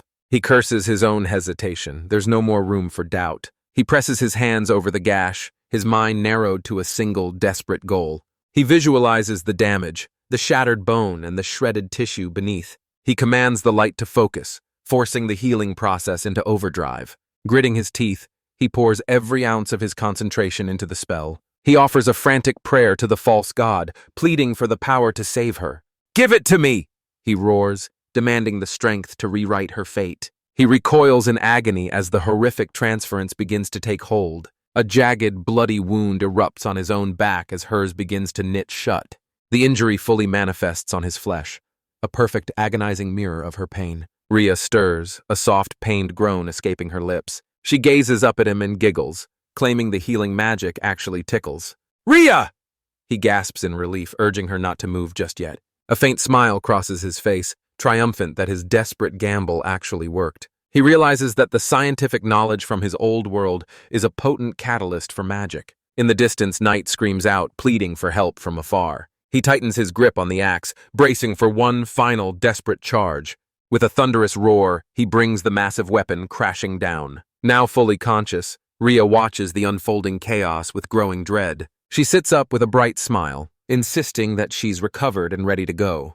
Despite the fresh scar on her leg, she refuses to back down from the fight. Akatsuki apologizes, frustrated that he couldn't heal her wound completely. She just laughs it off, calling the scar a proud memento of their struggle. He stares at the mark for a moment, dismissing it as a small price to pay. He flexes his fingers, ignoring the dull throb of his own fresh injuries. Standing tall, he acknowledges that their mission is far from over. Rhea's expression hardens as she reminds him they still have to stop Stella. Standing side by side, they unite with a singular goal, to save their friend. Meanwhile, Stella, lost to her berserk rage, relentlessly butchers the king goblin. She unleashes an inhuman shriek, her face twisted into a mask of pure, unbridled fury. Rhea explains that Stella's rampage is a temporary side effect of the demon sword's influence. She reveals the blade's true identity, the legendary demon sword Belial. It's a cursed weapon that grows sharper with every drop of blood it tastes. Even the Goblin King recognizes the blade, calling it a vampiric sword. Dark energy pulses through the cursed blade as Stella's grip tightens. Rhea warns that if the wielder loses control, the sword will force them to attack everyone. The user enters a berserk state, their mind and body consumed by its malice. Stella's eyes are blank voids, her consciousness completely eclipsed by the sword's will. Rhea fears Stella will continue this slaughter until her body finally gives out. Akatsuki grimly notes that Stella should never have been wielding such a dangerous weapon. He realizes they must disarm her without coming into contact with the cursed blade. Rhea decides their immediate priority must be taking down the Goblin King. Akatsuki is taken aback by her sudden surge of confidence and strategic focus. She insists she has a plan and asks him to listen closely. He looks at her, slightly flustered but fully prepared to follow her lead. He nods in agreement, urging her to explain her strategy. She smiles confidently, certain that with his help, the plan will succeed. Stella slams the Goblin King into the dirt, completely lost to her primal fury. Her face is a mask of mindless rage as she readies a final devastating blow. Suddenly, the cavern explodes in a violent cataclysm of fire and pure force. The mighty King Goblin is finally brought to its knees, battered and broken. It clutches a fatal wound as its remaining strength begins to wither away. But the true source of this chaos is the demon sword, Belial. Stella lies on the ground, her soul completely enthralled by its dark influence. Her eyes have transformed into black voids, consumed by a mindless berserker's rage. The cursed blade pulses with a sinister, corrupting energy that chills the air. Veins of darkness spread across the steel, literally feeding on her life force. She rises like a hollow puppet, driven only by the sword's bottomless fury. Her hand is fused to the hilt, her will no longer her own. Akatsuki meets her head-on, deftly parrying a wild and furious swing. He's stunned, wondering how she can possess such terrifying agility in this state. Rhea shouts a desperate command, "Seize both swords and set Stella free!" She knows that if this possession continues, Stella's mind will shatter beyond repair. Akatsuki accepts the impossible task, his resolve hardening into steel. He activates his power, and the world sharpens through the eyes of deception. The dark aura of his skill reveals the hidden truth behind Stella's erratic movements. The demon sword itself seems to bleed with a thick, malevolent darkness. He curses under his breath, questioning if his skill can even reach her through the madness. Is this truly just the demon sword's power? Or is it something even more sinister? Watching him, Rhea finally realizes that Akatsuki is far more powerful than she ever imagined. She declares with absolute certainty that Stella's strength is undeniable. Akatsuki maneuvers effortlessly around a devastating strike from the Berserk Knight. With perfect timing, he uses his foot to pin the flat of her blade. They clash violently amidst the debris of the shattered cavern floor. He brings his hands together, readying a specialized disarming strike. The blow connects hard against Stella's sword arm, jarring her entire body. He immediately follows up with a swift, punishing kick to her side. She gasps in agony as her frenzied momentum finally grinds to a halt. A secondary kick to her wrist sends her weapon spiraling away. Stella reels back, stunned, as the demon sword is torn from her grasp. Akatsuki calls out to Ria, warning her to be ready if he falls. Ria unleashes her magic, summoning a volley of 1,000,000 burning spears. She shouts to Akatsuki that she'll draw the monster's attention for him. The Goblin King pivots, its gaze now fixed solely on the new threat. Even though she's unarmed, Stella glares with undiminished primal fury. Ria screams for Akatsuki, trusting him to manage the ensuing chaos. He intercepts the enraged Stella once more, parrying her desperate attacks. His face is a mask of intense, strained concentration. The demon sword tumbles through the air, momentarily unclaimed. Akatsuki and the Berserk Knight remain locked in a life-or-death struggle. Ria declares that one sword is down, leaving only Belial to deal with. Stepping forward, she readies herself to face the goblin's fury. The Goblin King lets out a deafening roar, fixing its gaze solely on her. Standing her ground with her staff raised, she makes herself the primary target. She knows she can't survive the beast's onslaught for long. She chooses to be the shield, absorbing the impact to end this fight. She vows to slay the monster right here and now. Her face hardens with the look of absolute unwavering resolve. The behemoth begins a thunderous charge across the cavern floor. Debris and dust explode as the monster rapidly closes the gap. Akatsuki lunges forward, his fingers clamping around the falling hilt. He snatches the demon sword Belial right out of the air. He continues to grapple with the disarmed yet incredibly powerful Stella. Gritting his teeth, he shouts at her to stay still. She roars back that he'll never truly take the blade from her. "Sorry, Ria," Akatsuki mutters grimly.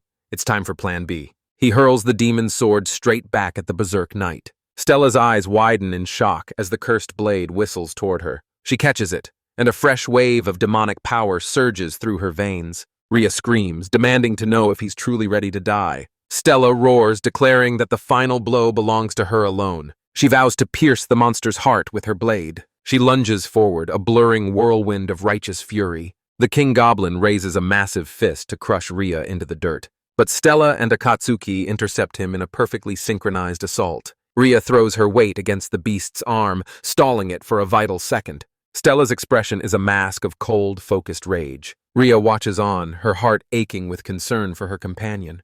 Akatsuki grips the sword and unleashes a thunderous cry. "Shine!" His palm erupts with the blinding, untamed radiance of light magic. He channels the surging energy through Stella, using her body as a conduit. The holy magic surges through the demonic steel and deep into the beast. Stella grunts in pain, her body coursing with the overwhelming, unfamiliar power. Akatsuki strains, pouring every remaining ounce of his will into the strike. The King Goblin's hand spasms open in a mix of shock and agony. A blinding pillar of light erupts from its chest, engulfing the entire battlefield. The nearby knight is blown backward by the sheer magnitude of the explosion. He stares in utter disbelief at the devastating display of power. The King Goblin is completely annihilated, vaporized from the inside out. But Akatsuki realizes with horror that the blast was far more destructive than intended. The monster bellows in agony as the eyes of deception take hold of its soul. It clutches its chest in a futile attempt to halt the internal destruction. A chaotic vortex of holy and unholy energies completely consumes the beast.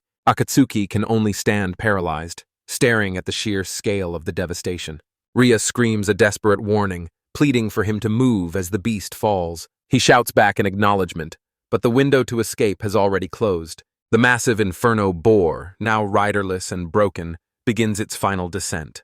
It collapses with a thunderous crash, landing directly on the unconscious Stella. She is pinned instantly beneath the crushing weight of the fiery carcass. Akatsuki's eyes widen in pure horror as he witnesses the gruesome sight. He and Ria frantically scramble to free her, their lungs burning with every breath. Ria's face is a mask of tears and sweat, her physical strength rapidly fading. Despite the exhaustion, they refuse to give up on their fallen comrade. It feels as though the King Goblin's dying malice is fighting to keep her trapped. With one final, agonizing heave, they manage to pull Stella's broken body free. Ria immediately rushes to her friend, desperate to find a pulse. She cradles Stella in her arms, watching as the light of life begins to dim. Akatsuki lands heavily beside them. his own body pushed far beyond its limits. He steadies his breathing, preparing one last desperate gambit to save them. With a powerful burst of speed, Akatsuki launches himself from the shattered cavern floor. Akatsuki leaps into the air, unleashing a devastating spinning kick. His heel connects squarely with the king goblin's jaw, rattling its massive skull. The beast lets out a pained roar, completely blindsided by the aerial assault. Akatsuki touches down with a cocky smirk, unfazed by the behemoth before him. He even uses the monster's massive arm as a platform to regain his footing. Suddenly, a warning cry echoes as the cavern floor begins to splinter. Startled, Akatsuki looks down as the entire foundation begins to give way. Ria gasps in horror, her eyes widening as the situation takes a turn for the worse. The king goblin looms over them, raising a colossal fist to crush them into dust. A low hum of destructive energy pulses from the monster's clenched hand. Akatsuki leaps backward, narrowly evading the devastating downward strike. The impact shatters the stone, sending shockwaves and jagged debris flying. Ria screams his name, desperately hoping he survived that lethal blow. Stella shouts that they can't let the berserk knight wield Belial any longer. Ria lunges forward, mana swirling violently at the tip of her staff. A look of pure determination crosses her face. She's finally ready to fight. She navigates the crumbling terrain, closing the gap between her and the beast. The king goblin fixes its gaze on her, locking onto its new target. Ria's resolve wavers for a split second as she meets its murderous stare. But Akatsuki throws himself in front of her, acting as her ultimate shield. The king goblin slams its massive fists together, unleashing a devastating shockwave. The force blasts Akatsuki off his feet, sending him spiraling through the air. He crashes right on top of Ria, who immediately apologizes for being a burden. Emerging from the dust, Akatsuki commands her to save whatever mana she has left. He roars that they still have 80 floors to go. Dying here simply isn't an option. He reaches out and hauls her back to her feet with a firm, steady grip. Ria looks up, breathless and flustered, but her eyes burn with newfound resolve. Meanwhile, the king goblin begins shredding the thick bindings across its chest. With savage strength, it rips through its own restraints to unleash its full power. Akatsuki watches in horror, realizing the monster is entering a deadly second phase. Refusing to back down, the duo launches a desperate two-pronged assault. Ria scoffs at his concern, asking him exactly who he thinks he's talking to. She declares that she was a master of magic long before he ever picked up a blade. To prove it, she detonates a spell against the goblin's skull, staggering the beast. They hit the ground running, charging together across the treacherous, broken terrain. Ria playfully promises to teach him the secrets of the craft once they survive this. But their smiles fade as they brace for the monster's next devastating move. Standing side by side, they watch as the king goblin raises its colossal fist once more. The beast's eyes glint with pure malice as it prepares to crush them into the dirt. It slams the earth with such force that the entire party is vaulted into the sky. Akatsuki glances back at Ria as the impact sends them both reeling through the air. The beast reaches for the heavy bindings, constricting its massive chest. With a distorted grimace, the king goblin strains against its final restraints. Its veins bulge under the pressure as it taps into a hidden primal reservoir of strength. With a thunderous roar, the monster finally snaps the last of the thick ropes. Dark, pulsing veins surge across its face as its power is fully unleashed. Ria watches in terror, desperately calling out Akatsuki's name once more. Catching his breath, Akatsuki realizes the true battle is only just beginning. The king goblin bellows, its raw, unrestrained power causing the entire cavern to tremble. It looms over them, free of its bonds and radiating a suffocatingly dark aura. The knight is violently thrown back, unable to withstand the monster's overwhelming pressure. Ria screams Stella's name, watching as her knight falls into mortal peril. Gritting his teeth, the knight commands his companions to leave the beast to him. He lunges into the air, brandishing a massive, double-bladed battle axe. The heavy blade descends with earth-shattering force. Akatsuki seizes the opening, thanking the knight for creating this one golden opportunity. He lets out a defiant roar, ready to bring this desperate struggle to an end. He swings the massive weapon downward with every ounce of his remaining strength. The axe blade bites deep, carving into the king goblin's thick shoulder. Ria cries out in triumph, believing they've finally landed a decisive blow. The beast reels back, the massive axe still buried deep within its flesh. Corrupted black blood gushes from the jagged wound on the goblin's face. Suddenly, the earth beneath them begins to tremble and shake with violent force. Ria looks around in a panic, desperate to understand what's happening. The knight scrambles to his feet, crying out for his lady as the floor buckles. Akatsuki wonders if a massive earthquake is tearing the labyrinth apart. The cavern floor shatters, exploding into a cascade of razor-sharp crystalline shards. Shadowy tendrils erupt from the chasm, ensnaring the wounded goblin king. Akatsuki screams in disbelief, unable to comprehend the nightmare unfolding before him. Chaos erupts as the floor gives way entirely, launching the party into the air. Ria desperately calls out for Ku and Stella as she begins her descent. The goblin king plummets into the abyss, his guttural roar echoing through the void. The knight screams in terror as the suffocating darkness consumes him. Akatsuki tumbles helplessly through a gorge filled with jagged, glowing crystals. His eyes are wide with sheer shock as he sinks into the unknown depths. Ria freefalls, her cloak and hair whipping wildly in the freezing gale. She's tossed around like a rag doll in the pitch-black heart of the new abyss. Gripping her staff, she struggles to find her footing in the empty air. She braces herself, squeezing her eyes shut against the wind and falling debris. But as she falls, she's suddenly swarmed by monsters, trapped in a horrific illusion. They claw at her as she screams for release. The world dissolves into a dark, speckled void, a true prison of the mind. Gasping for breath, she realizes she's trapped within a powerful hallucination. The phantom of her father appears, mocking her and calling her useless. She whispers, "Father," as his condescending face looms over her. His voice echoes, sneering that a reckless, noble adventurer is nothing special. He coldly reminds her that no one ever had any expectations for her. A horde of illusory monsters swarms her, dragging her down into the abyss. Through gritted teeth, she cries out that she's always known that. With a surge of defiance, she blasts the phantoms away with her sheer will. Floating in the void, she resolves to finally overcome her painful past. She declares that, unlike her father, her two companions are different. She refuses to fail the expectations of Stella and Akatsuki. Looking toward the light, she prays for the strength to endure. She pleads for the power to save the friends who believe in her. Reaching out into the dark, she offers one final desperate prayer for salvation. Through the absolute darkness, a faint voice calls out her name. Her eyes begin to flutter as the voice reaches her once more. She awakens to see Akatsuki's worried face looking down at her. Her face flushes as she whispers Ku's name in pure relief. Akatsuki assures her he's okay before asking if she's even able to move.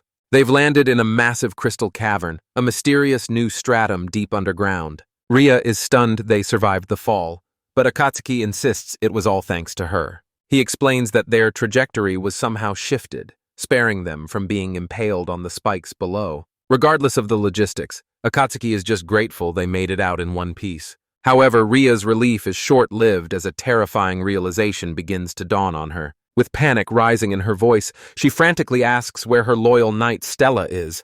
Akatsuki hesitates to respond, and his heavy silence feels like a death sentence. Ria screams into the void, desperately demanding to know where Stella has gone. But the silent, glittering crystal forest offers nothing but a cold, empty echo. Her composure completely shatters, and she wails in denial, lost in a sea of despair. Suddenly, a calm voice pierces through her panic, urging the lady to compose herself. The knight emerges from the shadows carrying Stella, confirming that she is indeed alive. Ria collapses against her friend, her body racked with heavy sobs of pure relief. Akatsuki stays back, quietly watching the emotional reunion from a respectful distance. The knight gently reminds his lady that she needs to conserve her precious mana. Ria weeps as she apologizes, admitting that Stella was the only one she felt she could rely on. As Stella regains consciousness, she immediately begins apologizing for her own perceived weakness. The knight softly corrects her, insisting that he was the one who lacked maturity. He fondly recalls watching her grow from a small child practicing with his staff. He confesses that he could never truly let go, even after she had far surpassed him. Wearing a bittersweet smile, the knight looks toward his lady. He tells her she's become a truly magnificent adventurer, causing Ria's tears to fall even harder. A sharp gasp escapes her lips as she's completely overcome with emotion. Akatsuki finally breaks the silence, softly calling out to the pair. He gestures for them to move closer and kneel down beside him.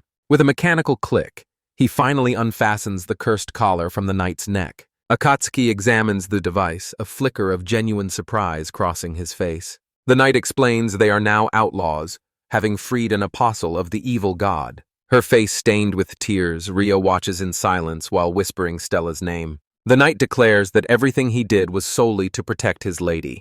He turns to Akatsuki with grim resolve, entrusting the future to him. Akatsuki looks away, clearly annoyed by the massive burden being thrust upon his shoulders. He mutters under his breath, calling the situation a dirty and unfair trick. The knight then turns to Stella, holding up a small, winged emblem. His voice cracks as he's suddenly overwhelmed by a flood of old memories. He reminds her that she was the one who originally gave this token to him.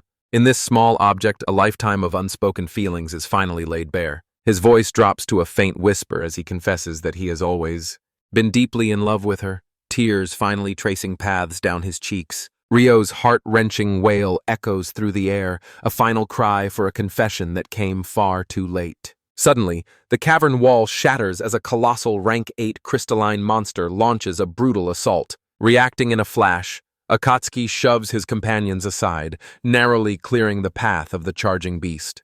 But his blood runs cold when he realizes that his most reliable weapon has utterly failed him. To his horror, his appraisal skill reveals nothing but a garbled blur of static where the monster's stats should be. He barely manages to shield Rhea as the beast's massive, lumbering arm sweeps toward them. A collective scream erupts as the knight is swatted away like a mere insect. His body slams violently into the crystal wall before vanishing into the darkness below. A haunting final shot captures the knight's expression in his terrifying last moments. The abyss swallows him whole, leaving only a dark, seemingly bottomless chasm in his wake. Akatsuki and Rhea are left gasping for air, desperately clinging to a narrow and treacherous ledge. He curses their luck, paralyzed by the realization that this monster's power is beyond measurement. As he struggles to catch his breath, the crushing weight of their situation finally sinks in. Beside him, Rhea is curled into a ball, her entire body trembling from the sheer shock and terror. Akatsuki glances at her, his expression hardening with a newfound grim determination. He voices their grim new reality. They are now rebels, operating under the protection of a false god. He accepts that, intentional or not, they have shattered the fundamental rules of this world. His gaze sharpens, narrowing onto the singular purpose that now drives his every move. He vows to find Yuna, declaring that his true adventure is only just beginning. His real journey starts now, the moment they finally claw their way out of this hellish labyrinth. He warns Rhea that traveling by his side won't be an easy or glamorous journey. The choice is hers alone to make, and he promises he won't turn her away. He will respect her decision, even if she chooses to continue her journey solo. Akatsuki walks off, leaving Rhea to face the most pivotal moment of her life. Rhea gazes at the winged emblem, tears beginning to well in her eyes. Taking a shuddering breath, she wipes the moisture from her cheeks. She delivers a sharp slap to her face, a sound that steels her resolve. Rising to her feet, her expression is now forged in fierce determination. Staff in hand, she strides forward, ready to follow him into the unknown. But their path is suddenly blocked by the return of the crystal ape. They instinctively stand back to back, forming a silent pact to protect one another. The beast's face is a nightmare of crystalline teeth and overwhelming power. The monster observes them for a tense moment before simply lumbering away. Rhea watches it vanish into the distance, sighing with immense relief. Akatsuki remains wary, noting he still can't read the beast even with his eyes active. Rhea listens to his grim assessment, her face clouded with concern. He decides they must avoid it at all costs, moving forward with absolute stealth. As they press on, Rhea quietly apologizes for all the trouble she's caused. Akatsuki quickly reassures her, telling her there's no need for apologies. Together, they carefully navigate a treacherous path along the cliffside.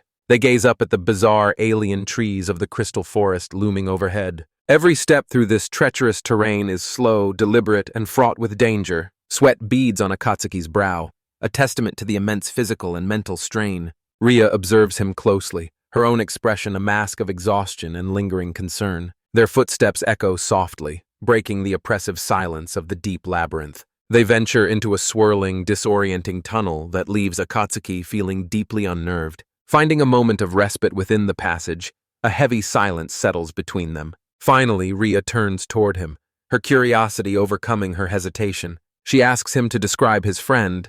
What kind of person was Stella really? Rhea watches him intently, eager to learn more about this pivotal figure from his past. Akatsuki looks away, a distant gaze taking over as he carefully gathers his thoughts. He begins to open up, revealing the true nature of the girl named Yuna. He describes her as meddlesome, spoiled, and a notoriously sore loser. Yet, a fond smile graces his lips as he admits she was stronger and more honest than anyone. He calls her Super Times 10, a memory that clearly brings him a sense of peace. He explains how Yuna's family took him in, and how their kendo dojo forged his very spirit. Ria realizes with a start that this remarkable person was none other than Lady Yuna. Akatsuki offers a faint, almost imperceptible nod, confirming her suspicion. Still, Ria wonders how Yuna could be his sister if no blood ties connect them. She then recalls her own childhood, and the silly nickname Stella once gave her. She begins her story, revealing she was born into a powerful ruling family. Her life was defined by strict restrictions, a lonely existence for a noble girl. But she remembers with a smile that Stella was always there, showing her kindness.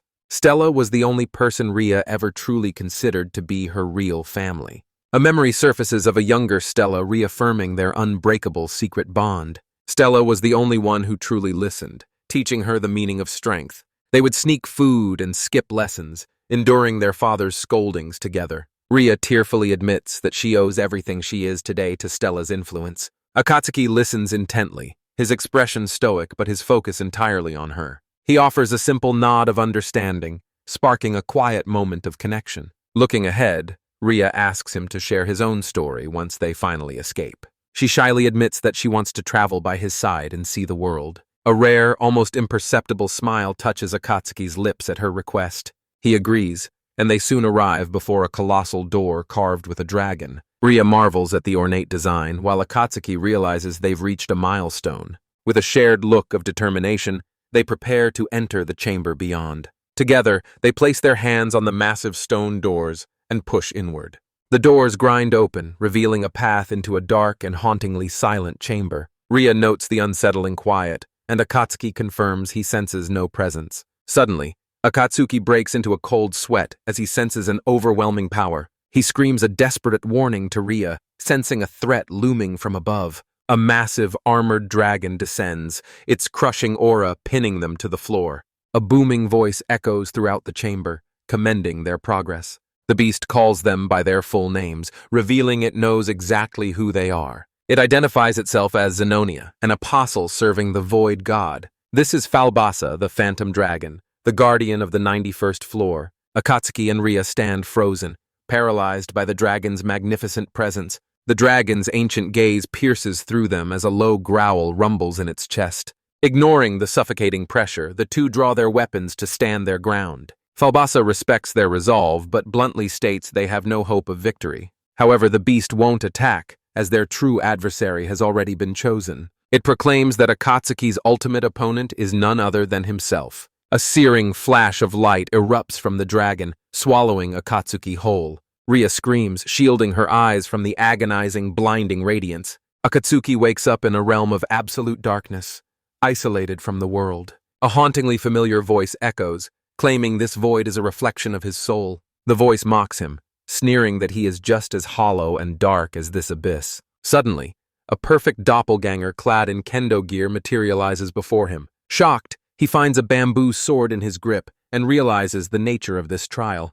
The two Akatsukis collide, the sharp crack of bamboo echoing through the darkness. Akatsuki is instantly overwhelmed, sent reeling backward by a devastating blow. His doppelganger smirks, genuinely impressed by his reflexes despite the crushing impact. Grimacing in pain, Akatsuki is left shocked by the raw, unexpected power behind the strike. He glares at his twin, desperately trying to gauge the true nature of the threat before him. As if reading his thoughts, the double nonchalantly admits its tactics are underhanded. It reminds him that the ultimate opponent he now faces is none other than himself. Specifically, he must defeat Akatsuki Ko, the version of himself from the real world. This is the ultimate test, a trial to see if he can surpass the man he used to be. The double commands him to take a stance, issuing a lethal challenge to his own soul. It muses that because its movements can't be predicted, it must be the real one. Akatsuki is baffled by the uncharacteristic fighting style, wondering if this is truly a copy. The demon taunts him for overanalyzing, telling him to stop doubting and just fight. His concentration slips as a sudden wave of worry for Ria's safety washes over him. The double seizes the opening instantly, slamming him into the ground with a brutal hit. Meanwhile, back in the real world, Ria is tenderly mending the dragon's injuries. The dragon commends her skill while she timidly asks if her technique is correct. Impressed, the dragon suggests she should become its permanent caretaker. She politely declines the offer, much to the ancient beast's disappointment. The dragon points out that she'd live a life of luxury here, never wanting for anything. Falbasa asks if her mind is on Akatsuki, a claim she flusteredly tries to deny. The dragon explains that Akatsuki is trapped within a trial dimension and will only return if he survives. Ria puts on a brave face, insisting she isn't worried about him in the slightest. However, she secretly confesses her deep desire to finally become a true pillar of strength for him. She vows to use this time to train, determined to become an ally worthy of standing by his side. The dragon reminds her that she has already proven her devotion by sacrificing herself once before. But Ria counters that reckless sacrifice is merely a hindrance, not a genuine way to help. Falbasa tells her to reflect deeply, for the god of fate has always watched over her. Ria is stunned, her mind reeling at the dragon's mention of such a powerful deity. Her voice trembles with urgency as she calls out to the ancient beast for answers. She demands to know exactly what he means by the god of fate protecting her. She questions if the dragon is referring to the nature of her own divine blessing. Leaning close to its massive eye, she pleads with the ancient creature to explain the truth. Meanwhile, back in the void, the two Akatsukis clash in a relentless flurry of violent strikes. Akatsuki is driven back, drenched in sweat as he struggles against the precise lethal assault. In stark contrast, his double remains perfectly composed, a mocking smirk plastered on its face. The doppelganger's presence is suffocating, and its combat skill is clearly leagues above his own. Tightening his grip, Akatsuki steels his resolve for one last desperate offensive. He barely manages to parry a lightning-fast downward strike from his shadowy opponent. He unleashes a deafening kiai, channeling every ounce of his remaining fighting spirit. The two warriors face off, their primal battle cries echoing through the empty abyss. Akatsuki brings his blade down in a desperate, crushing overhead strike. Yet the double effortlessly catches the blow with just a single hand. He strains against the block, but he's powerless against such a superior defense. The double begins to taunt him, offering to read his troubled mind. Akatsuki grits his teeth in frustration as his offense is completely neutralized. The copy lectures him on his futility, exposing every distracting thought. It even gives voice to his silent, desperate plea for Yuna to save him. Akatsuki stands paralyzed as his deepest insecurities are laid bare. The double seizes him, accusing him of looking down on those who show emotion. If he's so detached, why does he bother trying to connect with others at all? It interrogates his past, from the school rooftop to his moments with Ria. With a sneer, it reveals the truth. He simply hates being alone. It declares he can never conquer this world until he admits his own weakness. But amidst the gloating, Akatsuki spots a narrow opening and retaliates. Back in the real world, Ria feels a sudden jolt. Sensing a shift in the air, Akatsuki lunges forward, throwing his entire weight into a focused counterattack. His eyes gleam with a newfound clarity and a sudden sense of purpose. He shatters the devil's guard and lands a devastating punch squarely on its jaw. It's a clean, powerful strike, a blow born from total self-acceptance. Despite the hit, the Phantom continues to mock him as a weakling feigning strength. The Shadow accuses him of using others as a shield for his own fragile ego. His doppelganger sneers, having fully exposed his deep-seated fear of isolation. With a melancholy smile, Akatsuki admits his cowardice has been laid bare. His inner demon strikes him down one last time within the endless abyss. However, the trial is complete, and the Phantom declares he has finally conquered himself. It questions his next move upon returning, bringing up Ria's name once more. Akatsuki promises his fading reflection that he will finally tell Ria the whole truth. With a casual goodbye, the void shatters in a blinding explosion of light. Suddenly, he finds himself standing in a serene, featureless white expanse. Disoriented, his first instinct is to check if Ria is safe. He wanders through the shimmering void toward a set of floating paper doors. Reaching out, he grasps the handle and slides the partition open. A tranquil voice welcomes him, noting that his arrival has been long awaited. A silver-haired girl introduces herself as the Angel of the Void, his god. She questions the origin of his mantle, and he explains he found it on the first floor. Seemingly unbothered, she takes a slow, deliberate sip from her teacup. He asks if this is all there is, but she simply insists that he drink his tea. He stares at the cup, his face a mask of utter confusion and growing suspicion. Obeying her command, he downs the beverage in a single, desperate gulp. Then the staggering truth hits him. He has finally reached the 100th floor. The girl scolds him for drinking so recklessly and making a total mess. He shouts in disbelief, still reeling from his encounter with the 90-floor dragon. Maintaining her composure, she reintroduces herself as Zenonia, the god of the void. He repeats the name, finally realizing the source of his mysterious divine protection. When he asks if she's the one who empowered him, she's impressed by his quick wit. He struggles to process that a supreme deity is just a young girl in a kimono. He demands to know why he was chosen, and if there's a deeper motive behind it. She confirms that was only the beginning. There's far more to the story than he knows. She reveals that she's the one who masked his presence during the initial summoning. Completely baffled, he asks her to explain exactly what she means by that. She explains how she used her disguise skill to manipulate his status during the ritual. By making him appear ordinary, she ensured he could move through the world undetected. Every major event, including his meeting with Filialia, was part of her master plan. He shouts in denial, refusing to believe anyone could manipulate fate to such a degree. She calmly retorts that her plan worked perfectly, even allowing him to escape the king. She even admits to orchestrating the chaos in the labyrinth just to guide his footsteps. He tries to dismiss her claims as mere coincidences, but she's just relieved he survived.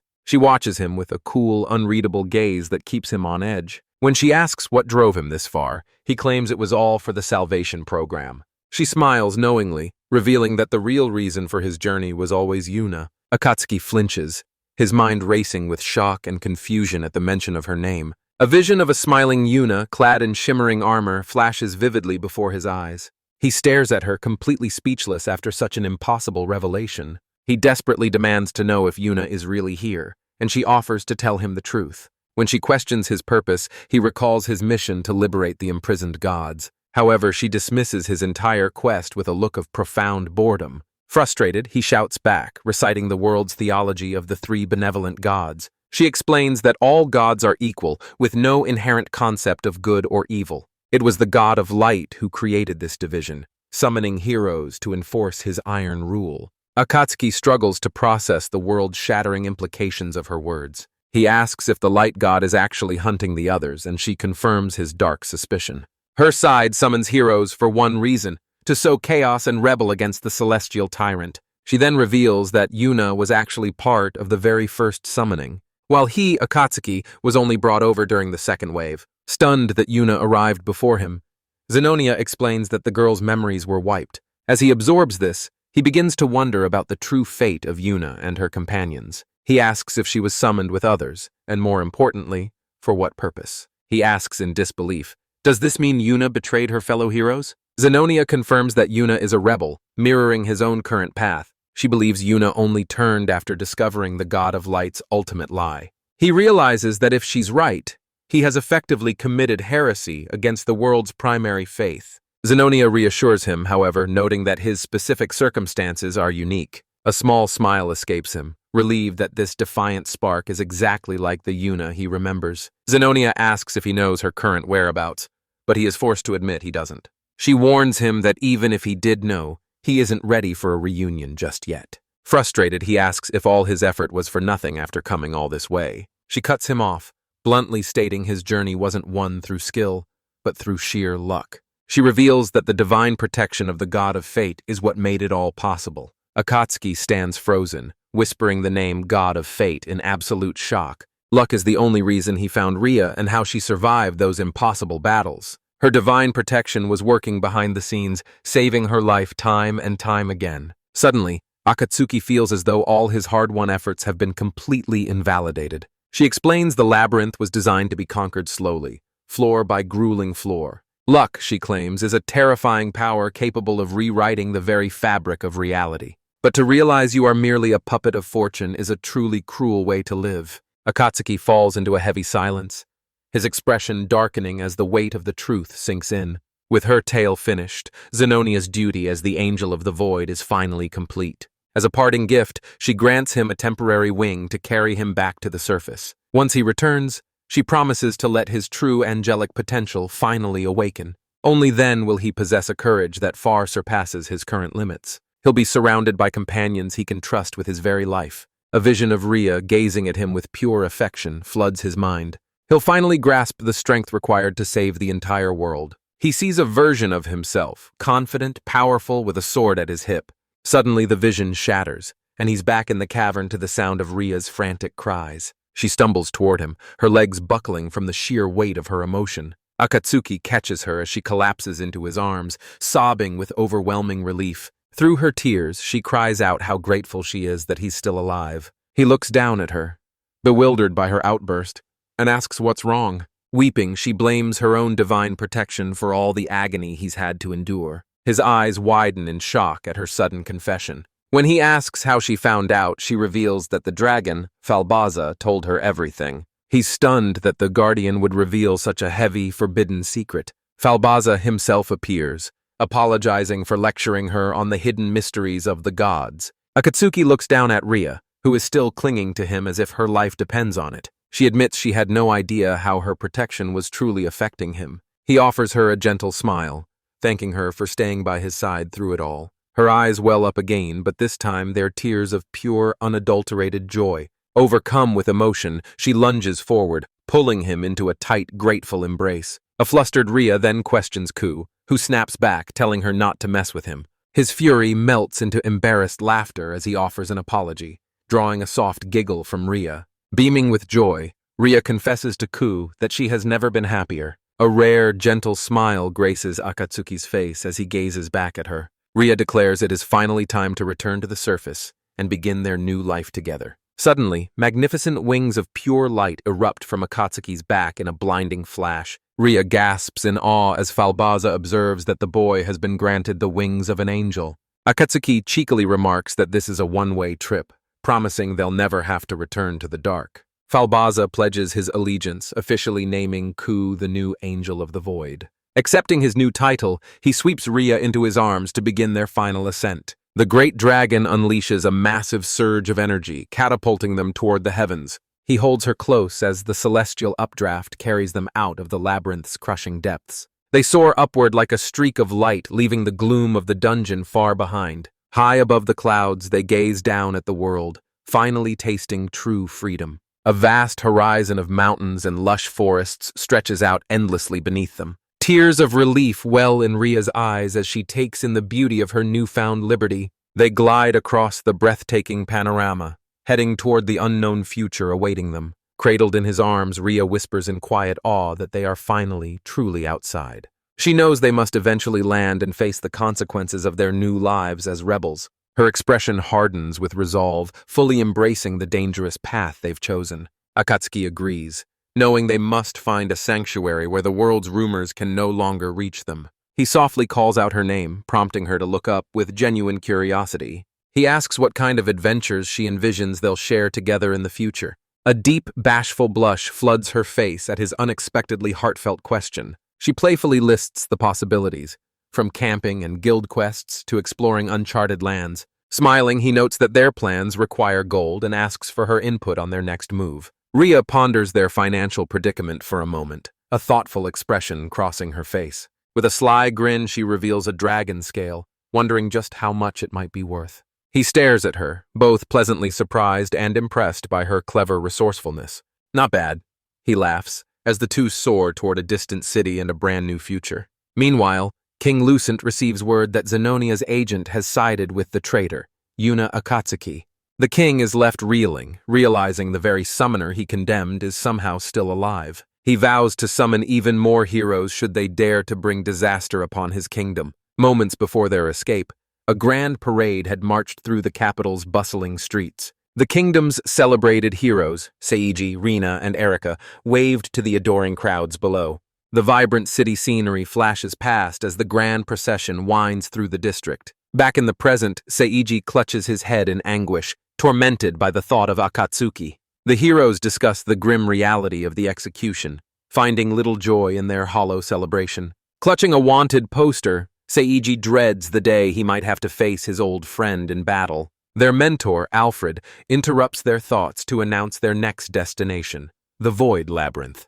He wonders aloud if Akatsuki has somehow already managed to survive that cursed dungeon.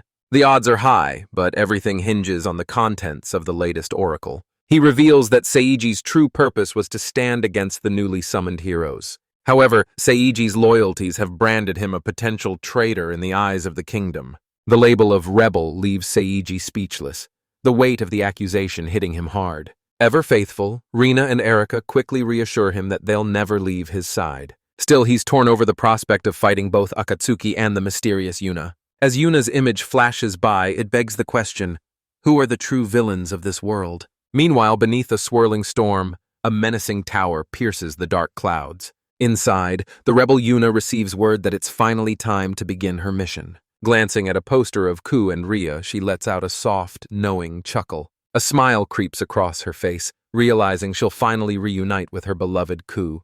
With newfound resolve, she stands and heaves her massive weapon onto her shoulder. She swears to be the one to reach him before anyone else can lay a finger on him. Taking to the skies, she sends out a silent prayer for them to stay alive until she arrives. Elsewhere, Akatsuki and Ria are still soaring high above the clouds. But without warning, their wings of light begin to flicker and spark, catching Ria off guard. As she panics, Akatsuki explains that the magic's duration has finally reached its limit. Ria tells him not to worry about the landing, feeling perfectly safe as long as she's in his arms. Suddenly, a violent magical blast strikes Akatsuki, sending a jolt of pure agony through his body. He screams in pain as a terrified Ria desperately cries out his name. Realizing they've been targeted, he curses under his breath while scanning for a place to hide. Driven by grim determination, he decides they need to find a safe landing zone immediately. They crash land into a dense forest, scrambling for cover behind a massive, gnarled tree. As he senses an enemy approaching, he clutches his chest while Ria gasps in shock. A brutish bandit lunges from the underbrush, screaming that the bounty belongs to him. Ria swiftly shoves Ku to the ground, shouting for him to take cover before she strikes. The bandit is instantly swallowed by a surge of magic and sent flying by the powerful blast. Touching down, she surmises that their attacker was nothing more than a common, greedy thug. It finally hits him. Their identities are out, and they've been branded as rebels with a price on their heads. He questions their odds of winning, but ultimately insists that retreating is the smarter move. She responds with a confident chuckle, leaving him momentarily baffled by her lack of concern. Suddenly, a familiar voice calls out Akatsuki, forcing him to halt dead in his tracks. Seiji emerges from his woods alongside Rina and Erika, calling out to him once more. Akatsuki and Ria brace for combat just as he recognizes the face of his old classmate. The two groups stare each other down in the forest clearing, the air thick with tension. He tells Ria to stay alert, though he's secretly relieved to see his friend alive and well. Seiji warns that they're already surrounded, pleading with Akatsuki to surrender without a fight. Akatsuki realizes that if they run now, they'll be hunted fugitives for the rest of their lives. Ria whispers his name, asking if she should activate her eyes of deception to tilt the scales. She flashes him a knowing grin, and he smirks back, his mind finally made up. Seiji waits anxiously in the clearing, his face etched with deep-seated worry. Akatsuki acknowledges his concern, but firmly declares they're moving forward. They dissolve into wisps of illusory smoke as a desperate Seiji cries out for them to wait. Just like that, they vanish, marking the official beginning of a legendary new saga. Global politics shift rapidly, now focused on liberating the gods and training a new generation of heroes. Yet the world continues its march, blissfully unaware of the web of lies it's trapped in. Akatsuki and Falaria have disappeared, their true journey only just beginning. Soon, the world will realize they were the only ones fighting to expose the ultimate truth.